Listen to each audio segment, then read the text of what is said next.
Bonsoir tout le monde, merci de nous rejoindre sur Résonance TV. Très heureux de vous retrouver ce soir pour cette nouvelle conférence en compagnie de Lilios. Bonsoir Lily, merci de ta présence. Merci à toi Anatole, je suis ravie d'être là, comme à chaque fois. Et voilà, alors du coup, le titre de cette conférence ce soir, Vaincre les forces de l'ombre grâce au 25e roi de Shambhala, aux Vénusiens et à l'énergie du Christ cosmique. Ce soir, nous allons essayer de dénouer, entre guillemets, justement ces sentiments et véritablement des énergies que l'on peut vivre parfois qui sont extrêmement compliquées. Ces forces de l'ombre, ces attaques qu'on peut ressentir parfois.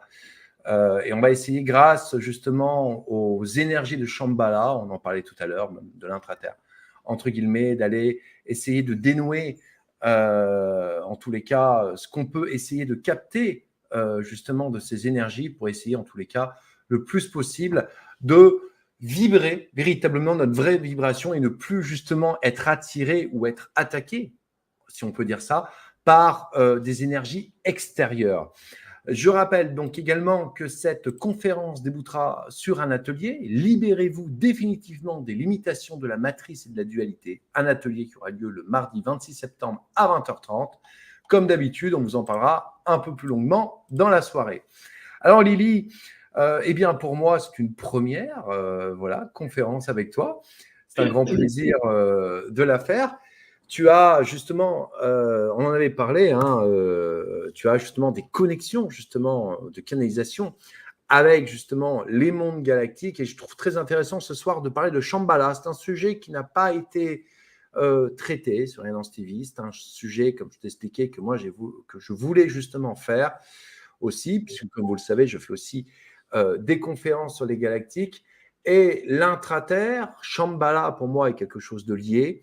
Alors, l'intraterre est souvent, on peut dire, on en discute beaucoup dans les milieux spirituels. Alors, beaucoup de personnes ont leur propre version de ce qu'est l'intraterre. Peut-être que des fois, des gens trop terre à terre imaginent l'intraterre d'une telle ou telle manière. On va découvrir tout cela ce soir. Bonsoir à Maïli, la petite souris. Bonsoir également à Véronique. Bonsoir Florence. Bonsoir Paula. Bonsoir Norbert. Bonsoir Alexandra. Bonsoir Nello. Bonsoir Vince. Bonsoir à toutes les personnes présentes. Et bonsoir à toutes les personnes qui regardent cette vidéo en replay. Alors Lily, justement, quelque chose qui pourrait être intéressant pour introduire cette conférence, c'est justement, quelle est toi ta vision de ce qu'est l'intraterre, qui amène justement à cette cité, parce que beaucoup de canals parlent de cité de Shambhala, d'un roi. Alors le côté roi, c'est vrai que nous, dans notre culture, le côté roi, on pense toujours, tu sais, le roi, cette monarchie, ce contrôle absolu, tu vois, ça dirige, le peuple est soumis, tu vois, je pense qu'on a un petit peu cette vision du roi qui n'est pas forcément toujours juste. Et toi, quelle est ta vision justement de l'intraterre et de cette grande cité qu'est Shambhala?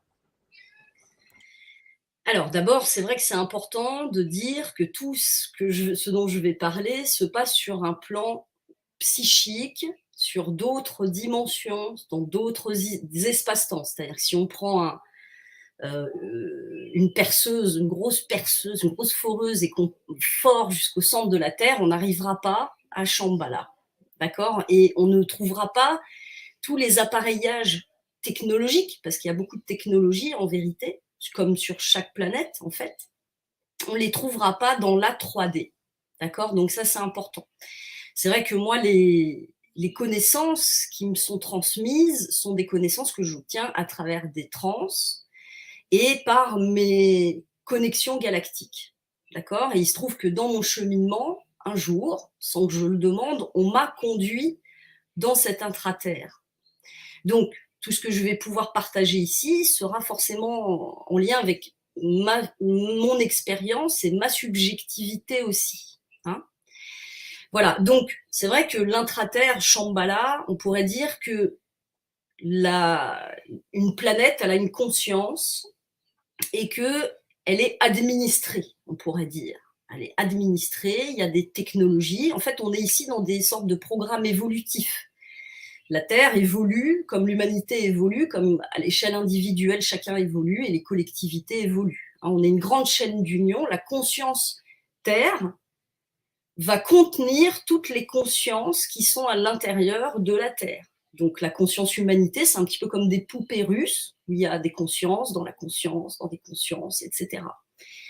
D'accord? Donc c'est vrai que l'intraterre, ou Shambhala, qui est effectivement peut-être je dirais un endroit plus spécifique, c'est en quelque sorte aussi le lieu du centre de commande de la Terre. On sait, si on s'intéresse par exemple aux mythologies sumériennes, que quand dans ces récits, les êtres qui sont venus sur Terre ont d'abord peuplé l'intraterre.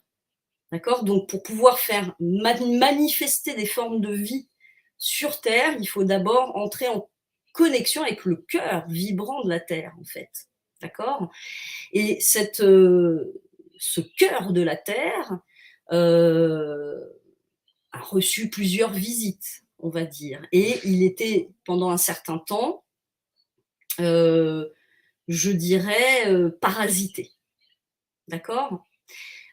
Pour des bonnes raisons aussi, c'est ce qu'on verra aussi, c'est-à-dire que les forces qui se manifestent ici, qui sont parfois lumineuses, parfois plus sombres, font partie quand même du plan divin. Il y a un projet Terre et il y a un projet humanité. D'accord? Voilà, donc ça c'est la première chose qu'il faut dire. C'est vrai que là on parle du 25e roi de Shambhala. Alors il est dit dans le Tantra que le 25e roi de Shambhala viendra vaincre les forces du mal et rétablir un nouvel âge d'or. Donc, c'est vrai que par rapport au sujet de ce soir, c'est hyper fort, hyper intéressant. Et c'est vrai que sur ce sujet, on a très très peu d'informations. Ce qui est tout à fait logique, puisque ce sont des choses qui vont travailler sur la conscience Terre, c'est des forces qui vont travailler sur la conscience Terre et qui donc vont participer à l'évolution de toutes les formes de vie qui s'y trouvent et de la conscience Terre elle-même.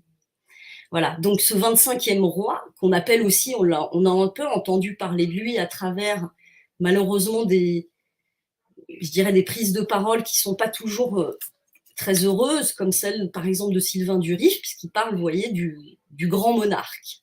Donc ce grand monarque, qui est aussi en quelque sorte, on pourrait dire, à relier avec la notion de Christ cosmique, quand même,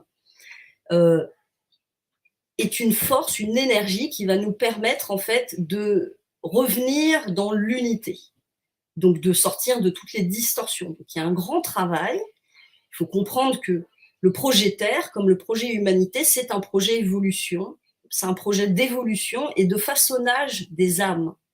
Alors, j'aime pas trop employer le mot âme parce qu'en fait, on se rend compte que c'est une illusion de croire que le corps est séparé de l'âme, qui est séparé de l'esprit, alors qu'en réalité, c'est comme un grand spectre, le grand spectre de l'être, et que finalement, le corps est une manifestation de l'âme, comme l'âme est une manifestation de l'esprit, mais dans des niveaux, dans des couches de réalité différents, avec des densités plus fortes.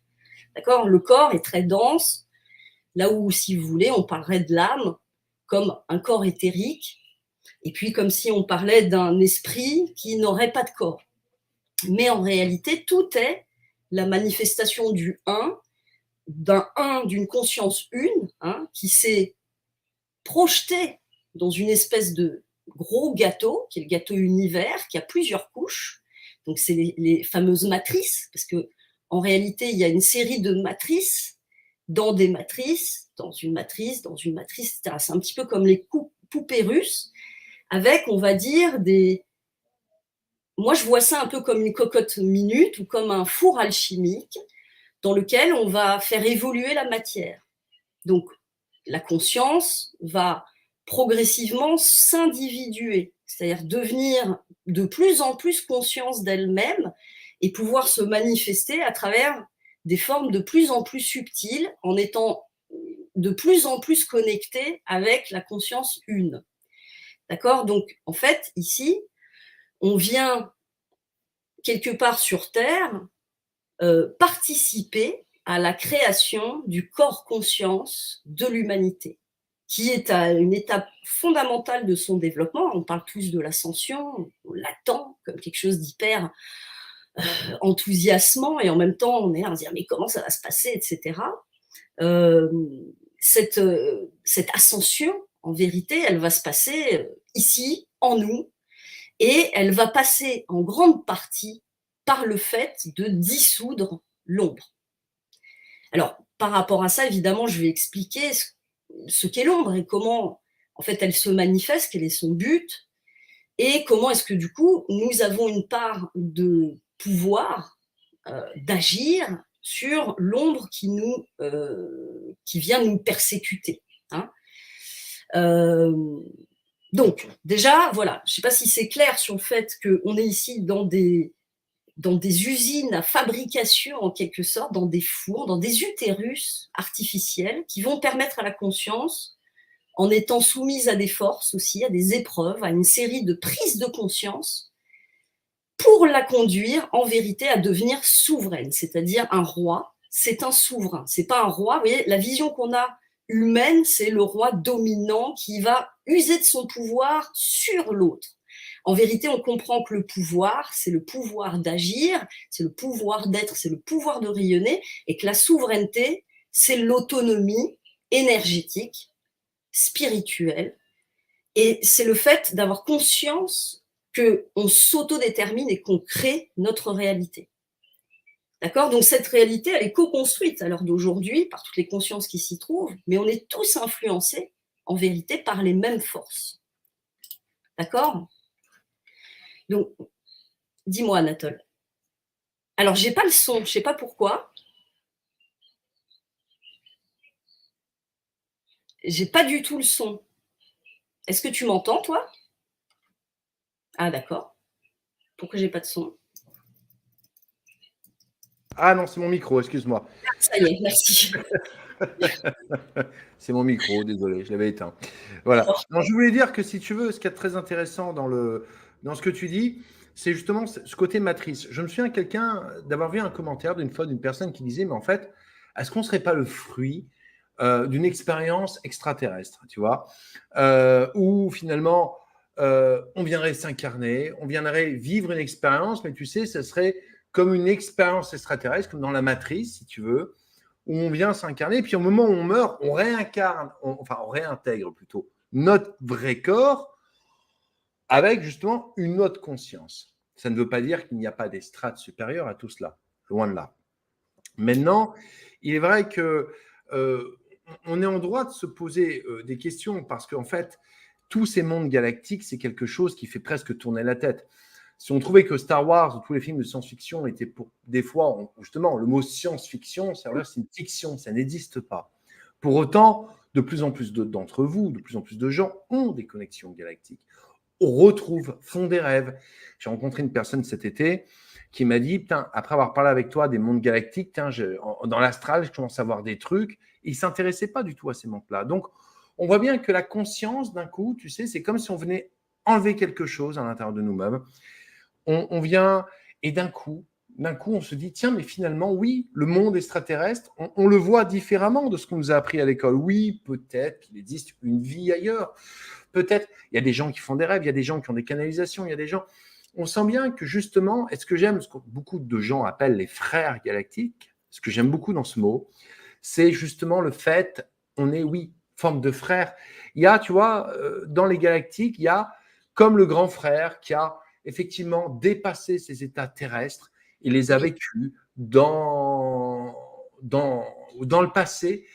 Il est arrivé à une certaine maturité d'esprit, 5D, etc. Et qui d'un coup vient se poser sur cet humain en disant, mais tu vois, voilà comment tu devrais penser, voilà comment tu devrais essayer de faire les choses. Tu vois, il y a une bonté autre que je ne critique pas tout ce qui peut être archangélique, tout ce qui est angélique, tout ce qui est archange, tout ce qui est. Mais finalement, on se sent très proche, finalement, tu vois, du monde galactique. Et Shambhala, comme je t'en parlais, moi, de ce que j'avais capté, vraiment de l'intraterre, c'est beaucoup de gens pensent que l'intraterre, on est vraiment sous la terre et on est vraiment dans des dimensions parallèles. Et pour toutes les personnes qui s'intéressent. je voudrais juste te dire par rapport à ce que tu dis qu'on a tendance à parler, à dissocier les extraterrestres des mondes angéliques, alors qu'en vérité, beaucoup des entités galactiques sont sur d'autres niveaux dimensionnels. Certains peuvent se densifier pour nous apparaître, ça leur coûte aussi de l'effort. Il existe aussi d'autres formes de vie qui sont dans notre densité, mais tous ceux avec lesquels on interagit de manière métapsychique sont des formes de vie qui sont sur d'autres densités, donc dans d'autres niveaux dimensionnels. Et pour pouvoir accéder à ça, il faut forcément atteindre la fréquence sur lesquelles ils se manifestent. Alors, certains vont faire des efforts pour, encore une fois, émettre des messages parce qu'ils sont là effectivement comme des guides. Alors, tu dis, c'est comme des grands frères. Moi, je dirais qu'ils sont comme notre futur. Parce qu'en fait, on est tous un, d'accord? Et que de la même manière qu'un caillou, en quelque sorte, serait notre passé, eh bien, parce que là, c'est la forme de vie qui va être la plus limitée pour expérimenter la vie sur Terre, parce qu'elle est immobile, qu'elle ne peut pas se déplacer, etc. Et donc, plus l'évolution va se faire, plus on va aller vers une individualisation et une prise de conscience de soi. D'accord? Donc, c'est important de comprendre ça, parce que c'est vrai que sur les matrices, il y a une vision, on peut vite avoir une vision paranoïaque.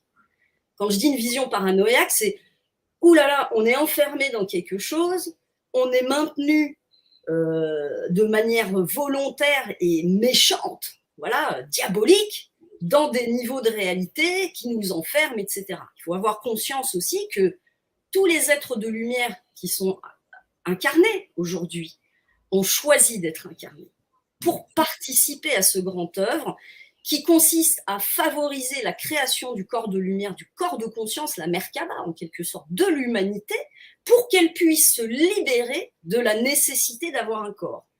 Je prends souvent cette image. Si tu prends une goutte d'eau dans l'océan, tu la sépares de l'océan et tu lui fais vivre plein d'expériences. Alors, tu vas mettre un peu d'encre bleue, elle va se devenir bleue. Et puis après, tu vas la faire passer dans le froid, donc elle va devenir de la glace. Et puis ensuite, tu vas au contraire l'évaporer, etc. Et elle va se recondenser. Et donc, elle va vivre toute une série d'expériences qui va constituer en vérité sa mémoire. Et c'est cette mémoire qui va lui donner son individualité. À un moment donné, cette petite goutte, si on veut la remettre dans l'océan, elle risque de se diluer. Sauf si elle a réussi à cristalliser la conscience d'elle-même. Donc, c'est ce qu'on vient faire ici. On vient créer des Christ, en vérité. Des Christ, c'est-à-dire des âmes qui ont suffisamment la conscience d'elles-mêmes pour qu'elles puissent s'incarner dans des plans dimensionnels où il n'y a plus besoin de corps, de temps, de limites, de tout ce qu'on vit, nous, comme des limitations.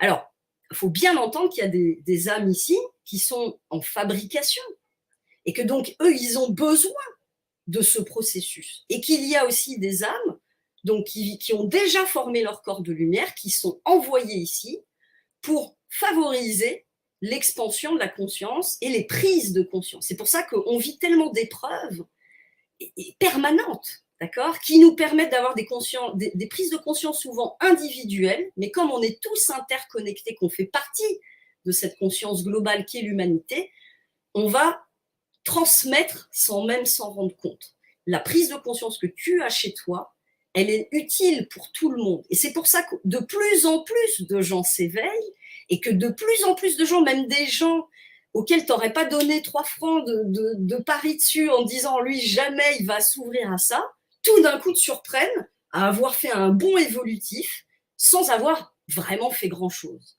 D'accord? Donc il y a des consciences qui viennent ici travailler et puis il y en a qui viennent vivre aussi la construction de leur propre conscience individuelle. Ok, donc ça, c'est très important de le comprendre, je pense, en préambule. Voilà, donc maintenant, ensuite, je pense qu'il faut qu'on parle de cette ombre. Il faut comprendre que le processus de création, c'est un processus qui a participé d'une forme de dissociation. Il y a une conscience une, au moment où elle s'est projetée, elle s'est fragmentée.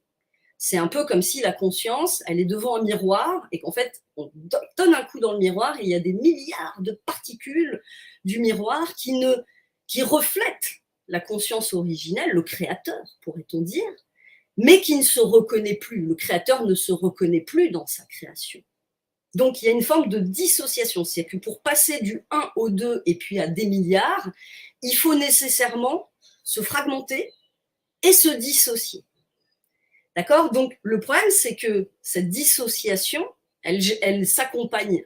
Donc, il y a une grande diffraction de la lumière. La lumière blanche, on va dire, elle rentre dans le prisme, qui est l'univers, le gâteau univers, avec des couches différentes de densité. Et la lumière, elle va être diffractée. Donc, il y a la première couche, il va y avoir peu de densité. Donc, la distorsion, entre guillemets, va être légère. Mais plus on va rentrer dans la densité, plus la distorsion va être grande et plus il va y avoir de diffraction. Et le problème de cette diffraction, c'est que finalement, on est tous là en quête aujourd'hui de retrouver cette conscience de qui nous sommes, cette unité, et précisément l'ombre. Entendons bien, l'ombre, c'est quelque chose qui est créé par la lumière. C'est-à-dire que la lumière, elle arrive, elle rencontre la matière, un mur par exemple, un obstacle solide entre guillemets, et du coup ça va projeter une onde derrière. D'accord? Mais soyons très clairs aussi que dès lors qu'on fait rentrer la lumière dans une pièce sombre, l'obscurité disparaît. Il n'y a pas plus d'effort à faire que d'y mettre de la lumière. Et la lumière, c'est la conscience. L'ombre, c'est toutes les parts de la conscience qui n'ont pas été explorées ou qui n'ont pas été comprises, ou pire encore, qui ont été jugées. Jugées dans l'acte de création lui-même. Alors, pour donner une image de ça, on imagine cette espèce de grand créateur, très créatrice, d'accord, qui n'a pas de genre, qui n'a pas de dualité, qui, à un moment donné, donc, se projette. Et au moment où ce rayon blanc va contempler sa création, elle va voir une infinité de couleurs qui va du violet jusqu'au rouge, en passant par le marron. Et au moment où elle va regarder ça, elle ne se reconnaît pas. Et pire encore, elle va avoir la sensation qu'il y a des parts d'elle qui sont dégueulasses. Donc, par exemple, elle va voir le marron, elle va dire « Ah, mais quelle horreur! Mais moi, je ne suis pas marron !» Et donc, elle va rejeter le marron en refusant de prendre cette part en elle. D'accord? Donc, au moment où la lumière blanche, donc le créateur, ne s'identifie plus à une part de la création, c'est comme si elle exclut le marron à part. Toutes les autres couleurs, moi je suis bien, j'ai toutes les couleurs en moi, mais je suis plus blanche parce que j'ai exclu le marron. Et le marron, quant à lui, il est là, il est projeté à l'extérieur, dans une force qu'on croit extérieure, d'accord? En tout cas, cette force-là, elle fait partie de la création, il faut bien que quelqu'un joue ce rôle. Or, les consciences nobles, qui veulent l'amour, qui veulent la paix, qui veulent la joie, elles vont dire quoi? Ah bah non, moi je ne veux pas incarner le persécuteur, je ne veux pas être le méchant, moi je veux faire le bien, je veux aimer, je veux vibrer. Et donc, je refuse d'intégrer, de prendre cette part et je la projette à l'extérieur et j'en accuse celui qui va, l'âme charitable en vérité, qui va accepter de jouer ce rôle. Ce rôle, il est nécessaire. Il est nécessaire pour plusieurs raisons. On a besoin d'épreuves pour pouvoir évoluer. Si on est tout le temps bien, vous voyez, c'est un petit peu comme si vous vivez la belle vie, vous êtes sur votre transat dans votre jardin, il fait bon, vous êtes bien, et quelque part, il n'y a rien qui vous pousse à évoluer. Il faut qu'à un moment donné, quelqu'un vienne, un obstacle arrive, une épreuve arrive, pour que vous puissiez dépasser le simple fait d'être comme ça, tranquille, et que vous puissiez découvrir vos propres limitations, vos propres peurs, et trouver en vous les ressources nécessaires. Donc déjà, l'épreuve, elle est nécessaire, et c'est un petit peu comme si on veut créer un diamant. Pour créer un diamant, il faut des forces antagonistes qui vont transformer le caillou par des pressions. Ça ne doit pas être très confortable d'être un caillou qui va se transformer en diamant. Bon, on pourrait comparer l'humain à un caillou qui est soumis à des forces pour se transformer en humain. Mais ce qui est plus hallucinant là-dedans, c'est de se rendre compte qu'en vérité, ce qui nous revient, ce persécuteur nous revient et a du pouvoir sur nous parce qu'on lui donne du pouvoir. Ça, c'est hyper important. Et c'est là où justement on fait le lien avec la souveraineté. Parce que pour être un souverain, il faut comprendre que personne ne peut agir sur personne, sauf si l'autre est d'accord. Autrement dit, si je veux te guérir, il faut que tu crois en mon pouvoir de te guérir. Si je veux t'enseigner, il faut que tu crois en la possibilité que je puisse t'enseigner. Si je veux te nuire, il faut que tu crois en mon pouvoir de te nuire. Et quand on regarde bien, on observe que ce qui nous touche, ce qui vient nous atteindre, en vérité, c'est ce à quoi inconsciemment on croit. Je te donne un exemple. Si dans ta vie, tu es sûr d'être quelqu'un qui est intelligent, parce que les expériences de la vie ont fait que tu as pris confiance en toi sur cet aspect, et que quelqu'un arrive et te dit « Ah, mais toi, t'es vraiment bête, t'as aucune intelligence ». Quelle réaction tu as si tu es sûr de toi? Tu rigoles. Tu dis « Bah écoute, si tu le dis ». Et en fait, l'attaque extérieure, elle glisse sur toi. Si par contre en toi, inconsciemment, il y a une part de toi qui doute ou qui croit à cette idée, si tu sais, à l'intérieur de soi, on a des tyrans intérieurs qui nous tyrannisent en permanence. Sois plus ceci, ah t'es pas assez comme ça, ah t'es moche, t'es vieux, t'es nul, ah je suis nul. Combien de fois on se le dit, même quand on est quelqu'un d'équilibré? Donc, entendons qu'on a un tyran à l'intérieur de nous. Souvent, on a intériorisé les voix de la société, de notre entourage, de ceux qui nous ont construits et qui ont sans doute eu des exigences envers nous. Et puis, on a cru à des choses. Et parce qu'on y croit, alors on va attirer à nous des personnes qui vont nous révéler ces croyances inconscientes. Si tu veux, ce sentiment, pour finir mon propos, ce sentiment d'indignité, l'humain, il se sent indigne. Si tu demandes franchement à n'importe qui, qu'est-ce que tu penses de l'humanité, elle va dire, ah, c'est une race de parasites, on est misérable, on mérite juste de crever. T'imagines? Donc, toi-même, tu es un humain. Toi-même, tu penses ça. Alors, tu peux te désidentifier de l'humain en te disant, bah oui, mais moi, je suis un être galactique, etc. Mais enfin, tu es quand même dans la conscience humanité. Et même si tu es un être galactique, aujourd'hui, ta manifestation, elle est humaine. Donc, tu fais partie de cette conscience. Et donc, ce sentiment d'être indigne va générer quoi? De l'autodestruction, de la guerre, de la violence, de l'incertitude, de la honte. Et c'est cette honte profonde qu'on a pour nous-mêmes, ce dégoût profond qu'on ignore.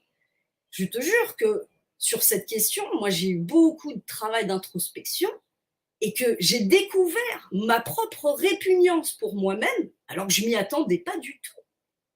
Et que j'avais déjà fait des années à tu vois, travailler sur moi, etc. Mais quand tu es traversé par ce sentiment d'indignité, que tu ne te reconnais pas, en fait, dans cet humain que tu incarnes ici, alors tu crées une énorme distorsion. Et la première distorsion que tu crées, c'est le fait que tout ce que tu as refusé d'intégrer en toi, toute cette part de marron, elle va te revenir dans la gueule par l'extérieur parce que quelqu'un va devoir te dire hey, « tu as du marron en toi ». Et si tu l'acceptes, tout va se rééquilibrer et tu seras blanc, tu ne vas pas devenir marron. D'accord? Donc, il faut bien comprendre que l'ombre qui est ici, on en accuse souvent les autres. On dit « ah, c'est la méchante cabale ». Ah, on va dire aussi « c'est lui le méchant, il faut l'exterminer ». Mais en vérité, ça ne marche pas. C'est comme si tu es devant un reflet dans un miroir et que tu dis « j'aime pas l'image que je vois, je veux la changer » et tu vas essayer de changer le reflet. Ça ne peut pas marcher. Alors, je ne dis pas qu'on est à l'image de ce tortionnaire, hein. Ce que je dis, c'est que tant que tu refuses de prendre ta part à toi de persécuteur, de potentiel prédateur, alors tu laisses cette part à l'autre de l'incarner. C'est à lui, à cet autre, qui lui va faire un putain de sacrifice pour te jouer. Hey, regarde ce que tu prends pas. D'accord? Donc l'effet miroir, c'est tu es quelqu'un de très altruiste, très bon, très généreux, tu vas rencontrer en face de toi l'opposé inverse. Quelqu'un qui lui est aussi déséquilibré que toi, mais à l'inverse, qui va être hyper égoïste, hyper radin, hyper méchant. Et toi, tu vas dire, mais pourquoi?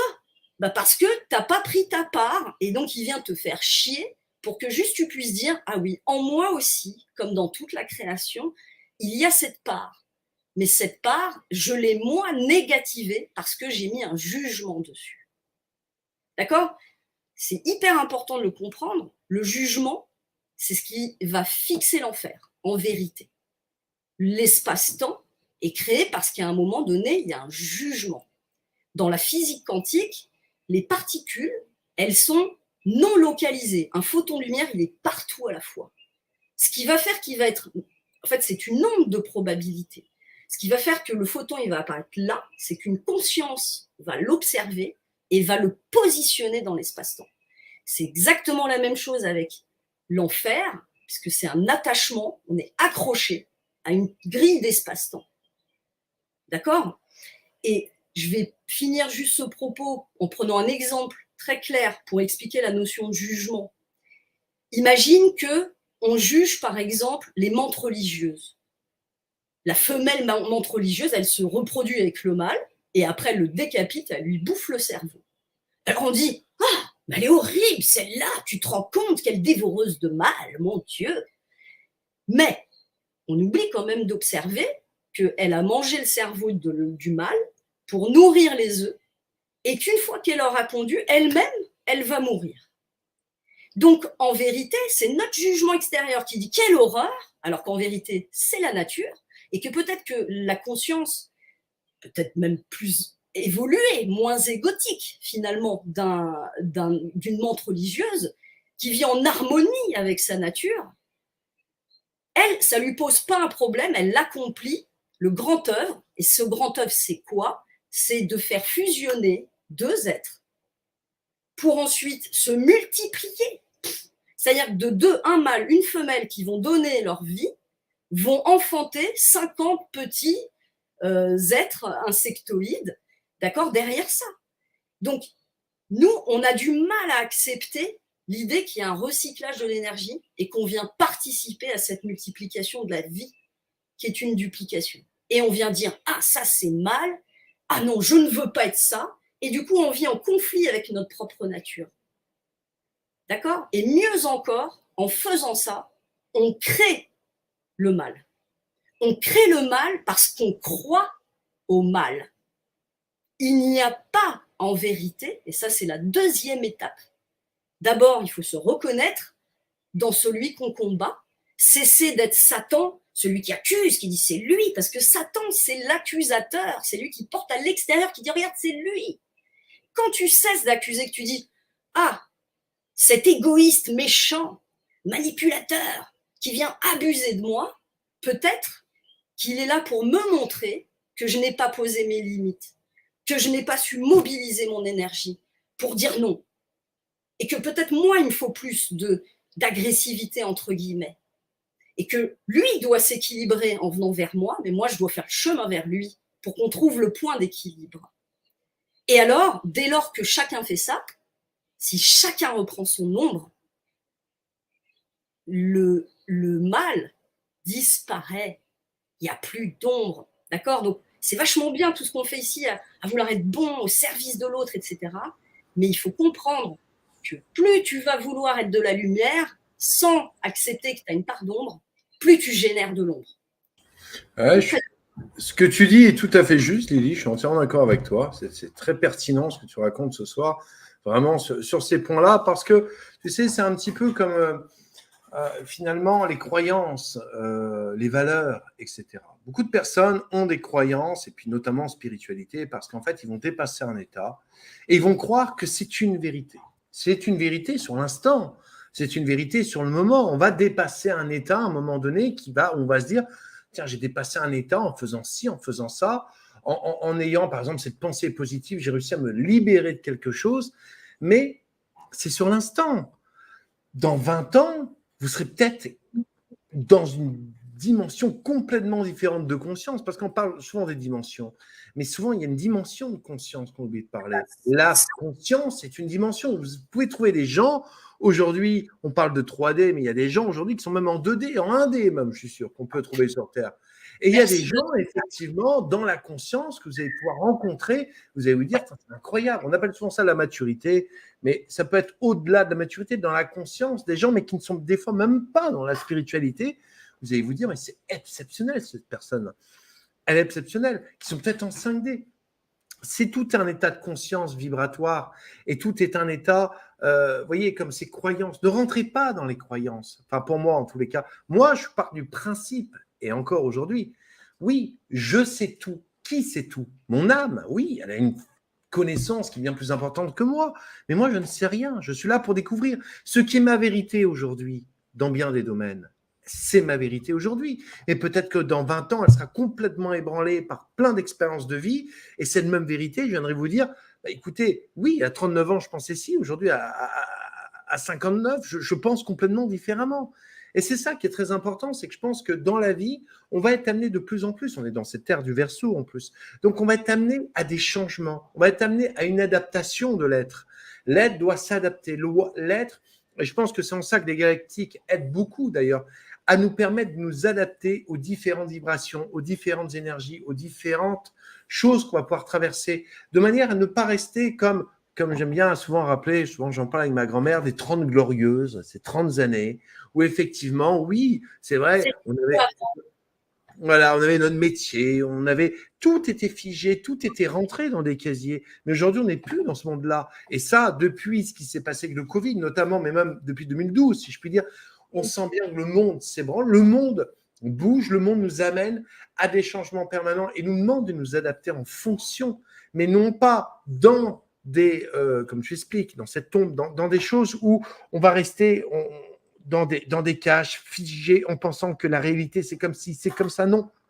On peut penser ça pour un instant. Il faut oser se remettre en question. Hein, c'est très important. C'est-à-dire que moi, je parle aujourd'hui, j'ai presque 45 ans. Donc, je me suis tue pendant des années et j'ai changé de point de vue, mais tellement de fois. Tu vois, j'arrive à un âge où je commence, parce que ça fait des années maintenant que je suis dans ces initiations, à avoir une compréhension des choses qui est plus juste. Mais moi, j'ai été de ceux qui étaient déséquilibrés, qui étaient trop gentils, trop généreux, tu vois, qui étaient tournés vers le sacrifice. Mais on comprend bien qu'aujourd'hui, on est à une nouvelle époque, et dans cette époque, on doit s'affirmer, on doit devenir souverain. Et que ça, c'est un chemin qu'on fait soi, pour soi, auquel l'autre ne peut rien, si ce n'est nous accompagner, nous faire entrevoir d'autres points de vue, nous transmettre des outils. Mais c'est un choix qu'on fait personnellement. De la même manière, quand on croit qu'il faut sauver l'humanité, on est là dans une illusion égotique. Entendons que l'humanité génère sa propre réalité. D'accord? Les forces qui interviennent sont là pour guider, pour influencer. Mais quand on est souverain, on n'est pas influençable. On peut entendre, tiens, ce que dit l'ombre, ce que dit la lumière, choisir ou pas ce qui résonne en nous. Mais c'est hyper important d'être souverain. Et par rapport aux croyances, tu dis un truc qui est très juste. Pour moi, tu vois ce mur que va rencontrer la lumière et qui va projeter une ombre, c'est la croyance. C'est la croyance, en vérité, qu'il existe même une séparation entre l'esprit et la matière. On croit qu'il existe de la matière. Mais, et ça c'est très haut quand je dis ça, c'est vraiment, c'est un des derniers trucs qui m'a été communiqué, on croit qu'il existe une matière et que donc il y a une dégradation. En fait, il y a une projection de la conscience, une diffraction comme un hologramme. On en parle de plus en plus de cette idée-là. Et on croit à ce qu'on voit, quelque part. Et donc, on crée des croyances qu'il faut abattre. D'accord? Donc, on a cru à un moment donné, par exemple, en tant que créateur, nous sommes tous des créateurs. Mais cette création, elle a été jugée insatisfaisante. Pire encore, elle a été jugée monstrueuse. Ah, on a créé ce truc, ce monde, horrible, c'est monstrueux, ah ben non, mais moi je veux plus rien créer, empêche-moi de créer, je suis horrible, je vais faire de la merde avec cette création, empêche-moi de créer. Donc on va créer des forces antagonistes qui vont nous empêcher de créer, qui vont nous aliéner, qui vont nous influencer dans le mauvais sens, parce qu'au fond, c'est ce qu'on croit au fond de nous, et sur des plans très, très hauts. C'est-à-dire que ce qui se manifeste ici est la duplication de ce qui se passe dans les couches supérieures. D'accord? Cette dissociation, elle est vraie pour toute la création. D'accord? Donc, c'est important, ça, de comprendre que, il faut reprendre sa part d'ombre en arrêtant d'accuser à l'extérieur, en arrêtant de dire « Ah, mais attends, c'est pas mon reflet, c'est pas ton reflet, mais c'est l'exemple extrême de tout ce que tu ne veux pas incarner ou prendre comme part de la création en toi pour être complet. » D'accord? Reprendre sa part d'ombre. 2, donc pour sortir de la projection à l'extérieur, parce qu'en vérité, il n'y a pas d'extérieur. Ça, c'est très abstrait. Hein. Moi, au début, quand on me disait ça, je ne comprenais pas ce qu'on voulait me dire. Je reviendrai peut-être là-dessus. Le deuxième aspect, c'est qu'une fois que tu as repris ta part d'ombre, donc que tu as accepté d'équilibrer tes polarités, tu peux accéder à la deuxième étape. Et aujourd'hui, il est possible d'y accéder, parce que c'est là où elle en est, la conscience, c'est que tu peux dissoudre complètement l'ombre. Tout simplement en comprenant que quand quelqu'un vient te faire « Ah, data, t'es comme ci, t'es comme ça », et que toi tu fais « Oh, mais comment, mais quoi, pourquoi ?» et que tu veux te justifier, c'est-à-dire qu'il y a une part de toi qui y croit. Que tu le veuilles ou non, tu y crois. Ce jugement que l'autre te manifeste, c'est un jugement que tu t'es mis à l'intérieur de toi. Alors, au niveau de la personne, au niveau de la famille, au niveau de la génération transgénérationnelle, ou même plus globalement au niveau de l'humanité, et plus globalement encore au niveau de la conscience Terre, et au niveau de la création elle-même. Donc en fait, ta conscience, la conscience du Créateur, on l'imagine pure et parfaite, sauf que dès le moment où en fait elle est entrée dans ce processus de fragmentation, dissociation, elle a perdu le sens d'elle-même dans ce miroir qu'elle a créé.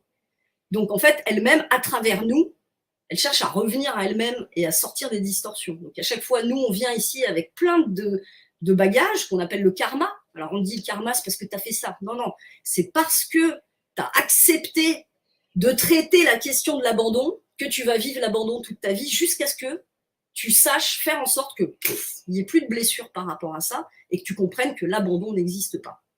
D'accord? Donc, en réalité, dissoudre, et c'est ce que je vais proposer justement dans l'atelier, dissoudre l'ombre, l'enfer, c'est comprendre que l'enfer n'existe pas. Que l'ombre, le démon que tu crois avoir en toi, parce que c'est un chemin d'aller rencontrer son propre démon intérieur, c'est extrêmement désagréable. Il faut plusieurs séances avant de pouvoir accepter de se reconnaître dans le démon horrible qui te répugne. Mais quand tu acceptes de dire « Ah oui, si moi j'étais désaxée, que je partais en couille, je partirais dans ce sens-là. » Tu vois? Donc en fait, c'est mon démon que je crains, que je combats à l'extérieur. Et donc je me reconnais. Et une fois que j'ai fait ça, je comprends qu'en fait, le démon, je l'ai en moi, je l'ai créé parce que j'ai cru que j'étais un démon. Ouais, j'ai jugé. C'est juste ce que tu dis, Lily. Beaucoup de gens, comme on dit, crée ton enfer ou crée ton paradis. Et selon les situations, il y a des gens, ils vivent des situations qui peuvent être similaires. Il y a des gens qui vont les vivre comme un paradis et d'autres qui vont le vivre comme un enfer. On est bien créateur finalement de ses propres états. Je parlais de ça justement en guidance avec quelqu'un tout à l'heure et je disais, je vais revenir sur le Covid. Le Covid a permis à l'humanité de vivre la même chose au même moment. Et ça a été très intéressant d'un point de vue comment les gens l'ont vécu. Il y a des gens qui ont vécu ça d'une manière abominable et il y a des gens qui l'ont vécu d'une manière très joyeuse. C'était la première fois où l'humanité, depuis peut-être la grippe espagnole, depuis la peste noire ou la grippe espagnole du moins en Europe, pouvait vivre en même temps un état. On nous permet, des fois, l'humanité nous permet de revivre un état pour nous remettre finalement tous ensemble sur le même pied d'égalité. Et ça, c'est intéressant dans la mesure où comment on vit les choses, comment on vit, même dans tout ce qui peut être restriction, etc. Il y a des gens qui le vivent très cool en disant oh, c'est pas grave, puis d'autres, mais mon Dieu, mais qu'est-ce qui se passe, mais c'est horrible. Comment on veut vivre tous les événements de notre vie, le passé, le présent, comment on vit les choses. Il y a des gens qui, dans le passé, ne se remettront jamais de leur passé. Ça sera leur fardeau et ça sera leur enfer jusqu'à la fin de leur vie. Et puis d'autres, au contraire, qui vont aller transmuter justement le passé, justement pour créer dans le présent quelque chose où justement ils veulent se sentir libérés. Une autre interprétation, en vérité. On a mal interprété certaines choses.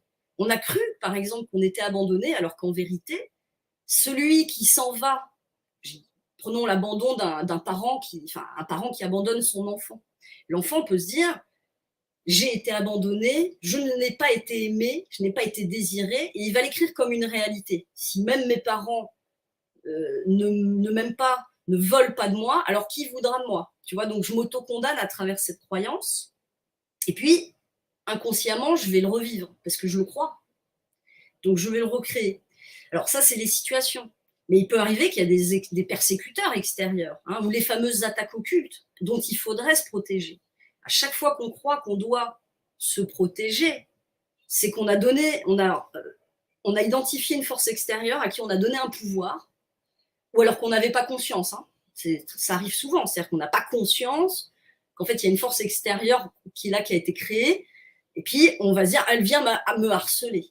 Mais si tu reviens en toi, et que tu veux survivre à ça, donc tu veux mettre des barrières, tu dois te rappeler de qui tu es.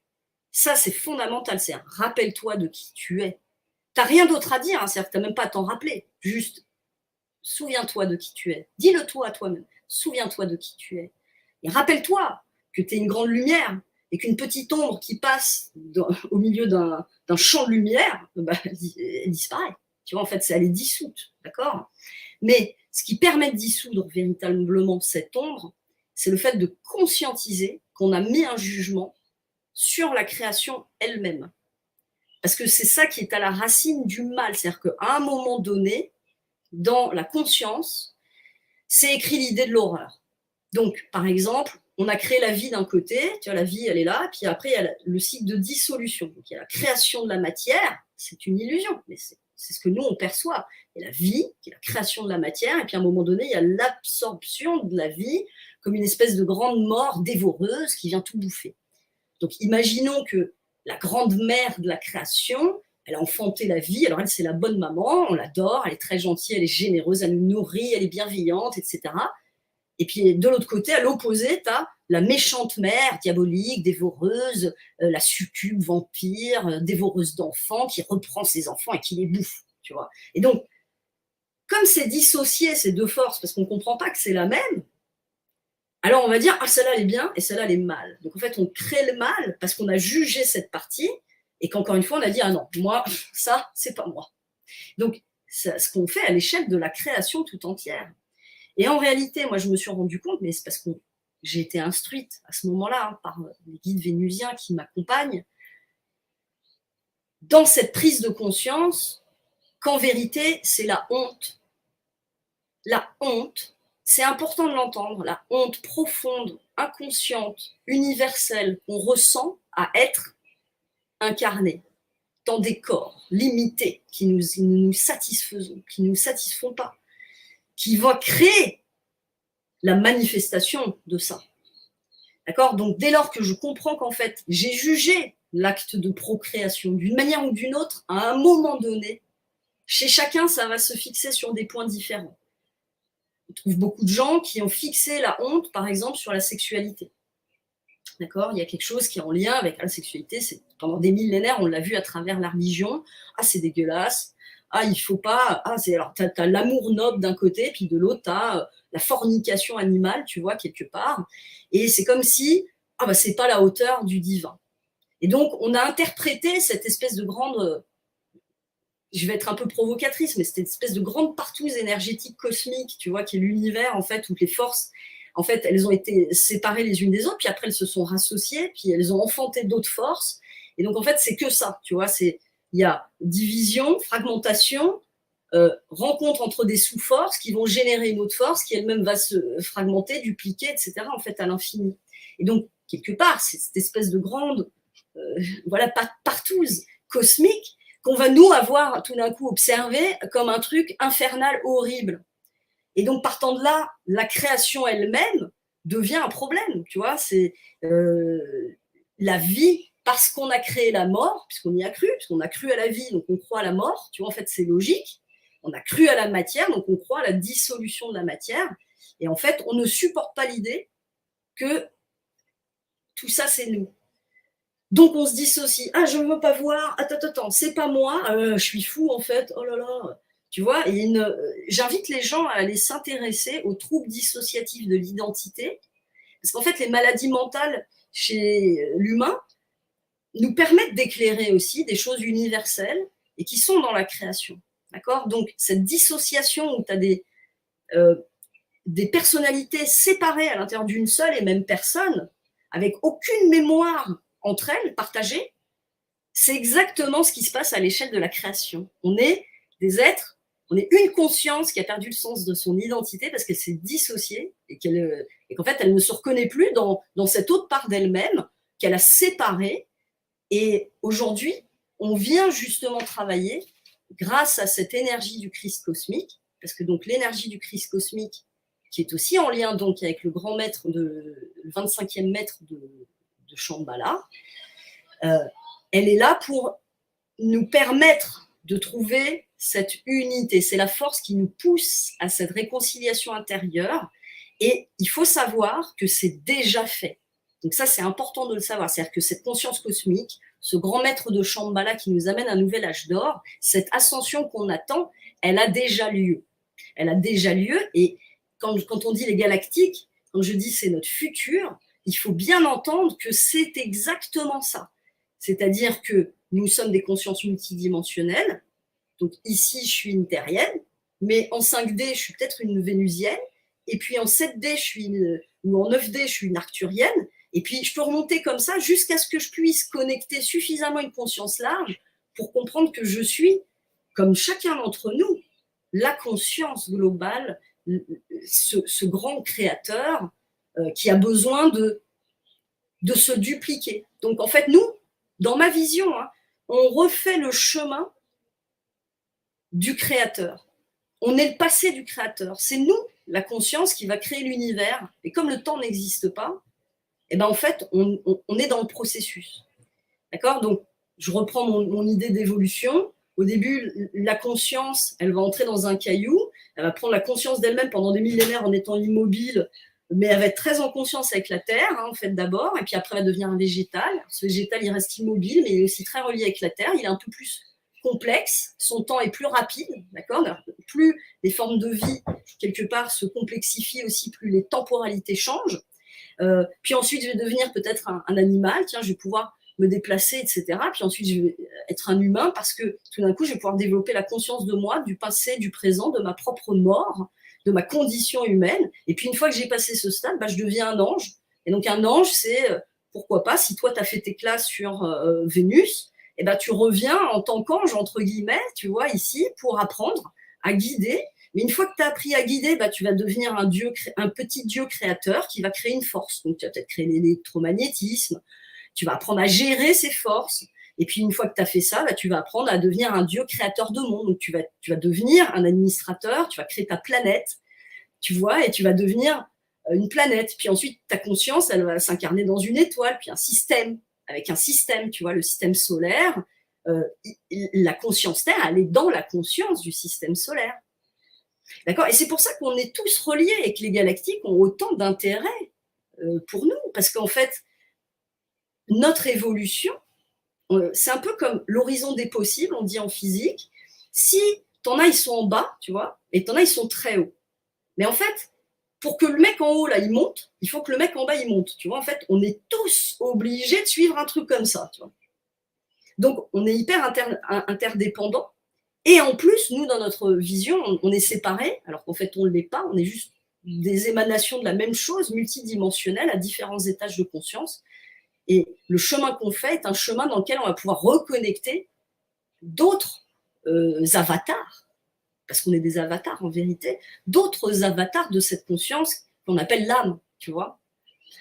Voilà, donc ce grand maître de Shambhala, en fait, c'est cette conscience souveraine de la Terre, quelque part aussi cette énergie-là. Souvent on dit, attends, c'est un mec qui va revenir, comme on a mis le Christ dans Jésus, tu vois. Mais c'est une énergie de la conscience collective.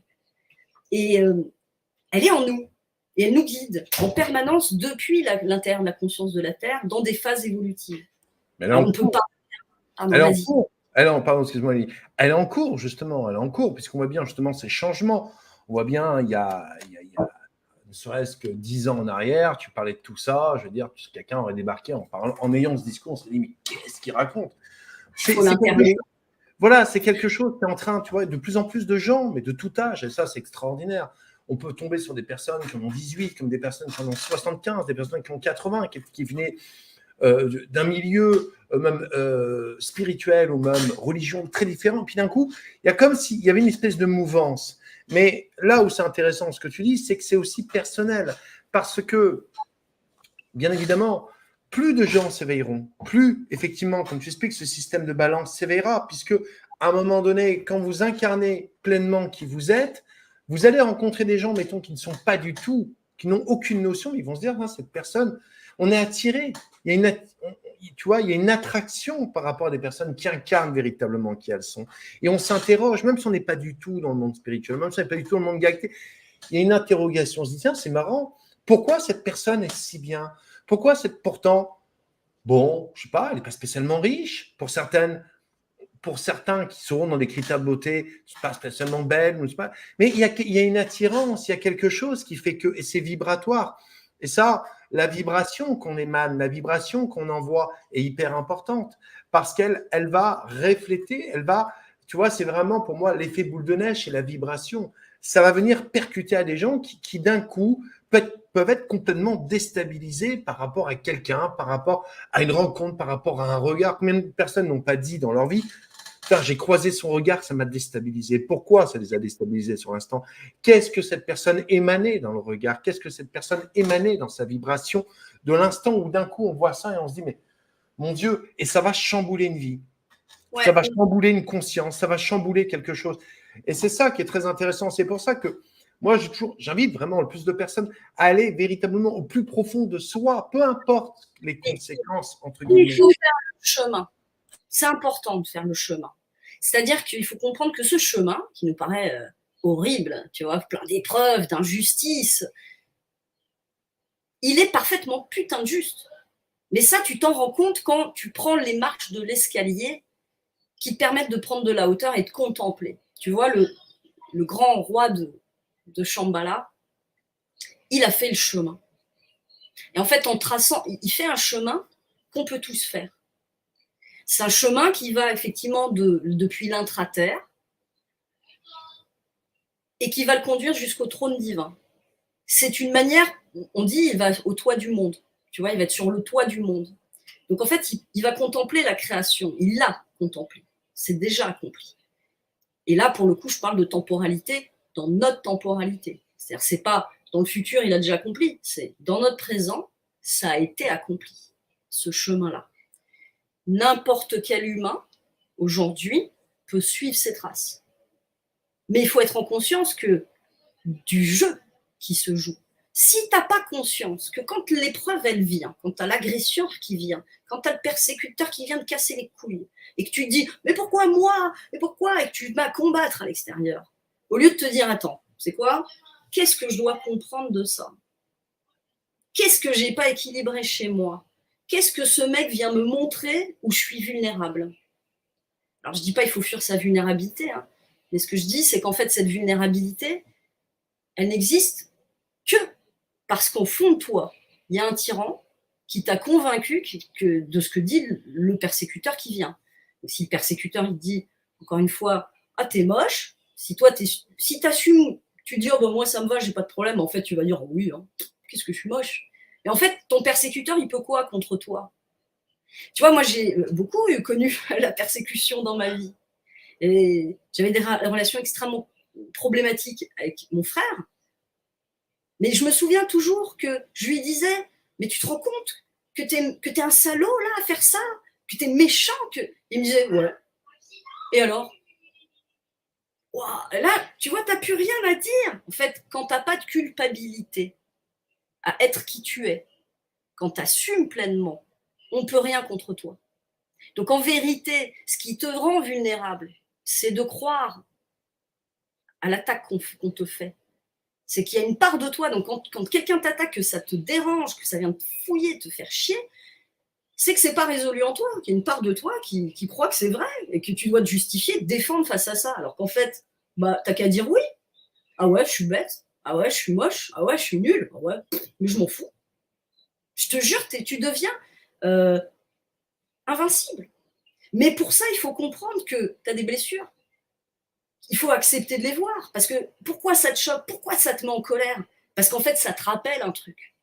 Tu vois, c'est lié à d'autres trucs où tu as fondé des croyances fondatrices quand tu étais petit. Ah, j'ai été abandonné, donc j'en ai tiré quoi comme raison? Que je dois m'attacher à personne. Personne. Je vais faire confiance à personne, de toute façon, on va me trahir. Donc là, tu es convaincu qu'on va te trahir, tu vas faire confiance à personne. Comme de toute façon, si tu ne construis pas des relations de confiance avec les gens, bah, les gens, ils vont te trahir. Tu vois, en fait, c'est logique. Voilà, donc, entendons le pouvoir qu'on a à s'autodéterminer et à transformer notre réalité, simplement, et tu l'as très bien dit, en revenant aussi sur notre passé et en réécrivant l'histoire. Plutôt que de dire « mon père, il m'a abandonné », plutôt dire « mon père ne pouvait pas s'occuper de moi. Il n'avait pas la capacité, lui, pour lui-même, de s'occuper de moi. Et quelque part, en m'abandonnant, c'est lui qui l'a abandonné. Il s'est abandonné lui-même. Et moi, j'en souffre en me sentant responsable de son problème. Dès le moment où toi, tu penses que tu es à l'origine de l'autre, de sa réaction, de son conflit, de sa volonté, de sa jalousie, c'est tout ce que tu veux, tu es dedans. Donc, il faut entendre que à chaque moment, à chaque instant, la vie vient nous montrer, en permanence nous mettre des leçons. Et nous, on ne les voit pas. Parce qu'on est trop fixé sur l'événement. Ah, t'as vu, il m'a fait ça, il a dit ça, t'as vu le méchant, gna gna gna. Et donc, on est là, on pinaille, alors qu'en fait, prends un temps, détache-toi émotionnellement de cette situation pour l'observer. Tu vois, cette dissociation qu'on vit, elle est hyper importante. Parce qu'elle nous permet d'observer, d'être dans la posture, tu vois, de cet observateur qui observe là, comme des acteurs qui jouent un film. Ah bah disons que c'est quoi la leçon du scénario? Et donc, plus tu vas comprendre ça, plus tu vas être efficace à le résoudre, plus tes problèmes dans la vie vont faire fitch, comme ça, tu vois. Et c'est vrai pour toutes les situations. Et j'entends bien que c'est difficile à accepter, hein, ce que je suis en train de dire. Je ne me permettrais pas moi-même, d'ailleurs, d'affirmer ces choses si je n'avais pas eu moi-même des lourds traumatismes dans ma vie que j'ai pu libérer complètement. Parce que j'ai réécrit ma vie. Tu vois, donc on peut réécrire son histoire simplement en comprenant, en posant un regard différent sur ce qui nous a blessés, sur ce qui nous tyrannise.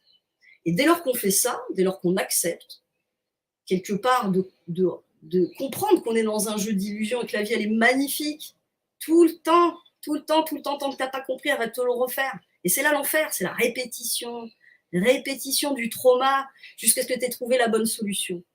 Et moi, je peux vous dire, dans des situations traumatiques d'emprise très profonde,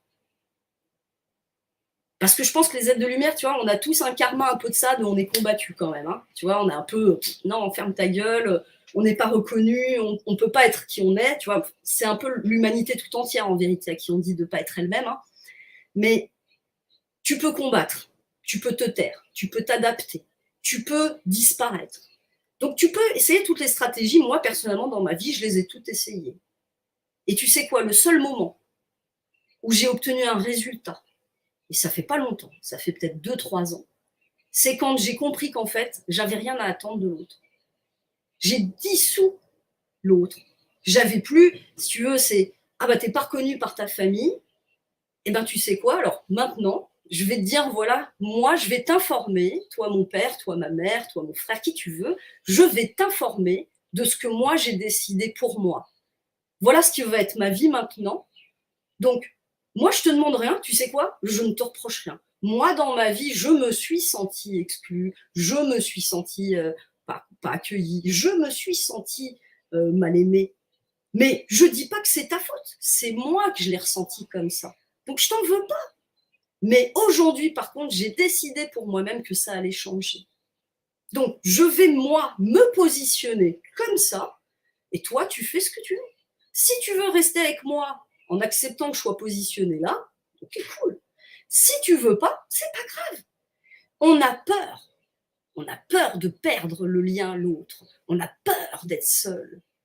C'est une illusion, là encore, tu vois. En fait, on n'est jamais seul, on est tous interconnectés. Et en fait, on n'a rien à recevoir de personne et on n'a rien à donner à personne.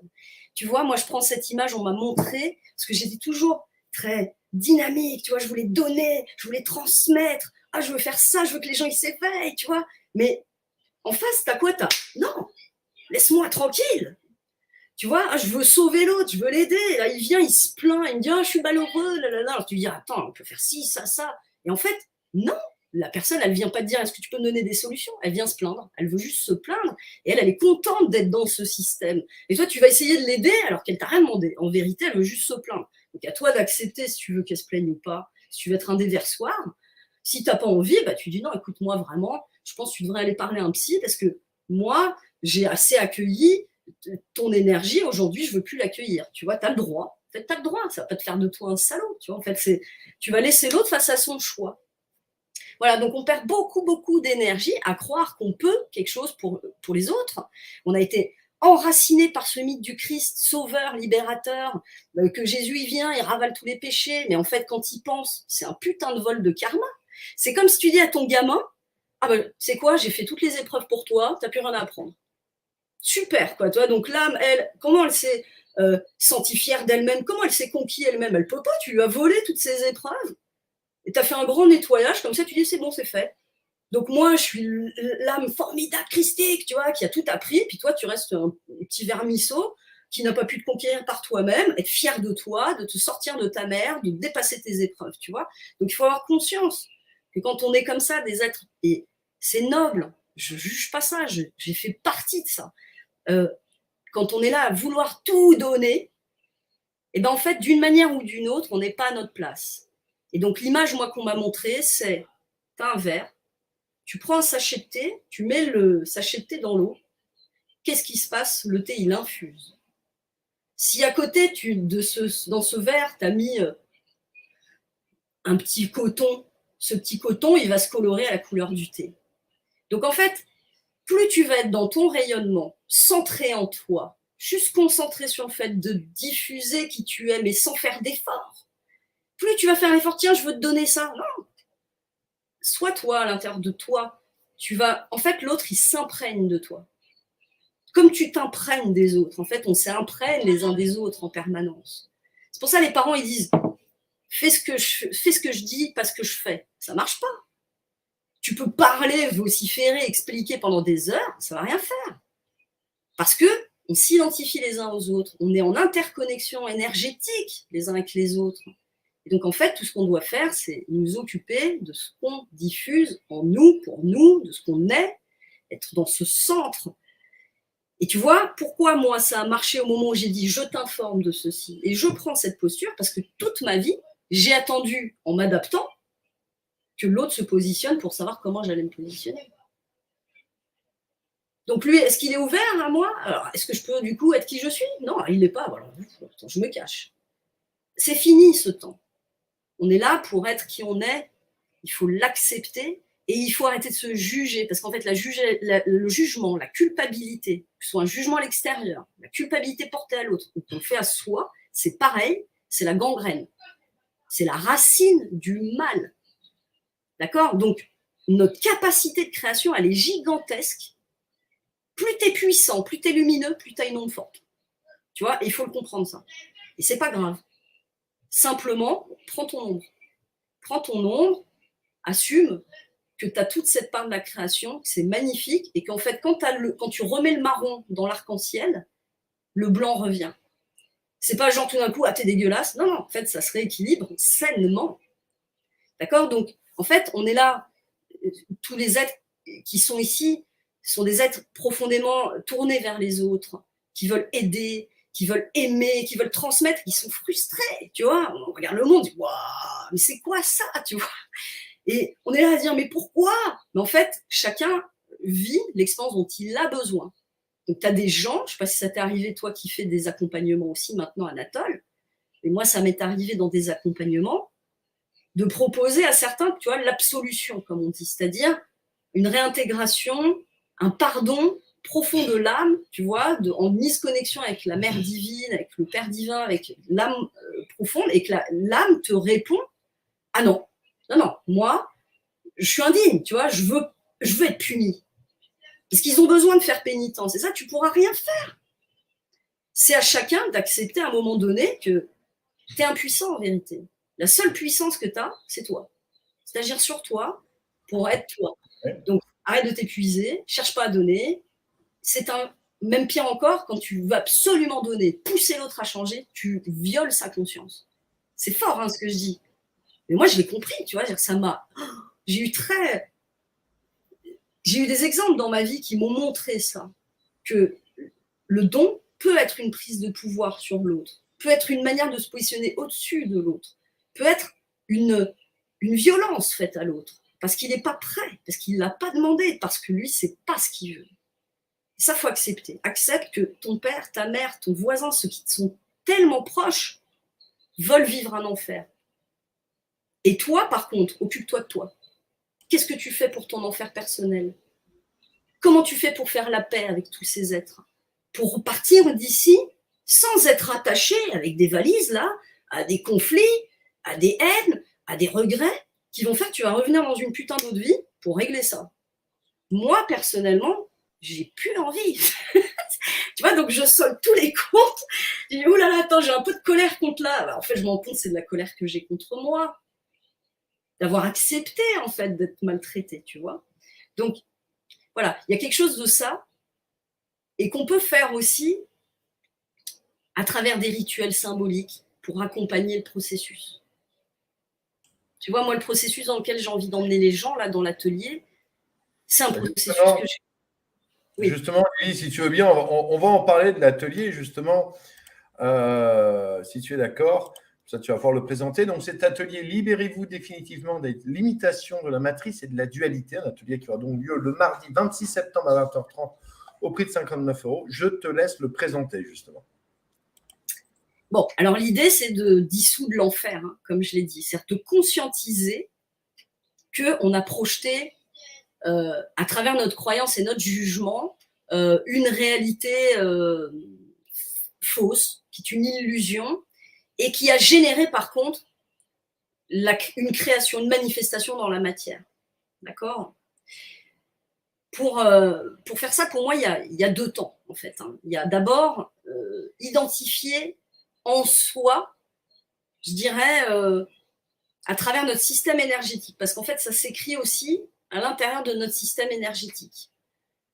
C'est un peu comme si on a nos chakras, normalement, ils sont connectés les uns aux autres, et puis on a un tor autour de nous, comme ça, et puis l'énergie, elle circule bien. Alors, on est en bonne santé, on n'a pas de distorsion, on est bien, tu vois. Mais il se trouve que si on a mis la honte sur le chakra racine, sur la création, eh bien, quelque part, on a créé des systèmes dérivés. Tu vois, on a envoyé des veines pourries, tu vois, et hop, on a court-circuité plusieurs endroits de notre système énergétique. Donc, la conscience humaine, on voit très clairement qu'il y a la honte sur sa propre nature, sa propre création, la honte d'elle-même. Chez chacun, encore une fois, et ça sera au cours de l'atelier, à chacun de le percevoir en lui-même, en fonction de son niveau d'évolution et de capacité à confronter aussi, hein, parce que c'est pas forcément évident, mais en se connectant avec les énergies donc des Vénusiens, du Christ cosmique, et puis en étant accompagné par justement ce processus qui est quelque part ce roi de Shambhala, parce qu'en fait, au-delà d'une incarnation spécifique, c'est un processus, comme le Christ cosmique, tu vois, c'est un chemin. D'accord ? Donc, en se connectant à ces égrégores-là, on va pouvoir être guidé dans des chemins qui ont déjà été empruntés. Comme ils ont déjà été empruntés, ça va plus vite. C'est comme si tu as un raccourci, tu vois. OK ? Donc, on voit très clairement, et je vais prendre juste cet exemple, parce que je ne vais pas m'étendre, c'est très long. À partir du moment où on s'est dit « Ah, c'est horrible ce que je crée », et qu'on identifie notre création à quelque chose d'horrible et qu'on s'identifie à quelque chose d'horrible, on court-circuite le chakra, le deuxième chakra, qui est en fait en lien avec notre origine, c'est-à-dire nos ancêtres, d'où tu viens, ta nature profonde, véritable, ton identité en fait divine. C'est comme s'il y a un système dérivé, tu vois, et que boum, ça va au plexus. Et au plexus, tu as quoi? Tu as la culpabilité. Tu remarqueras que quand on t'attaque, je sais pas si ça te fait ça, on te dit un truc, tu vois, et bam, tu as l'impression qu'on te plante un poignard au niveau du plexus. On est d'accord? On dit toujours que le ventre est le deuxième cerveau, donc automatiquement, ça vient. Le mental est là et l'émotion est là. Donc, en fait, tu as une culpabilité. Ah, je suis horrible, je suis un démon. Ah, l'autre, il m'accuse que c'est moi le démon.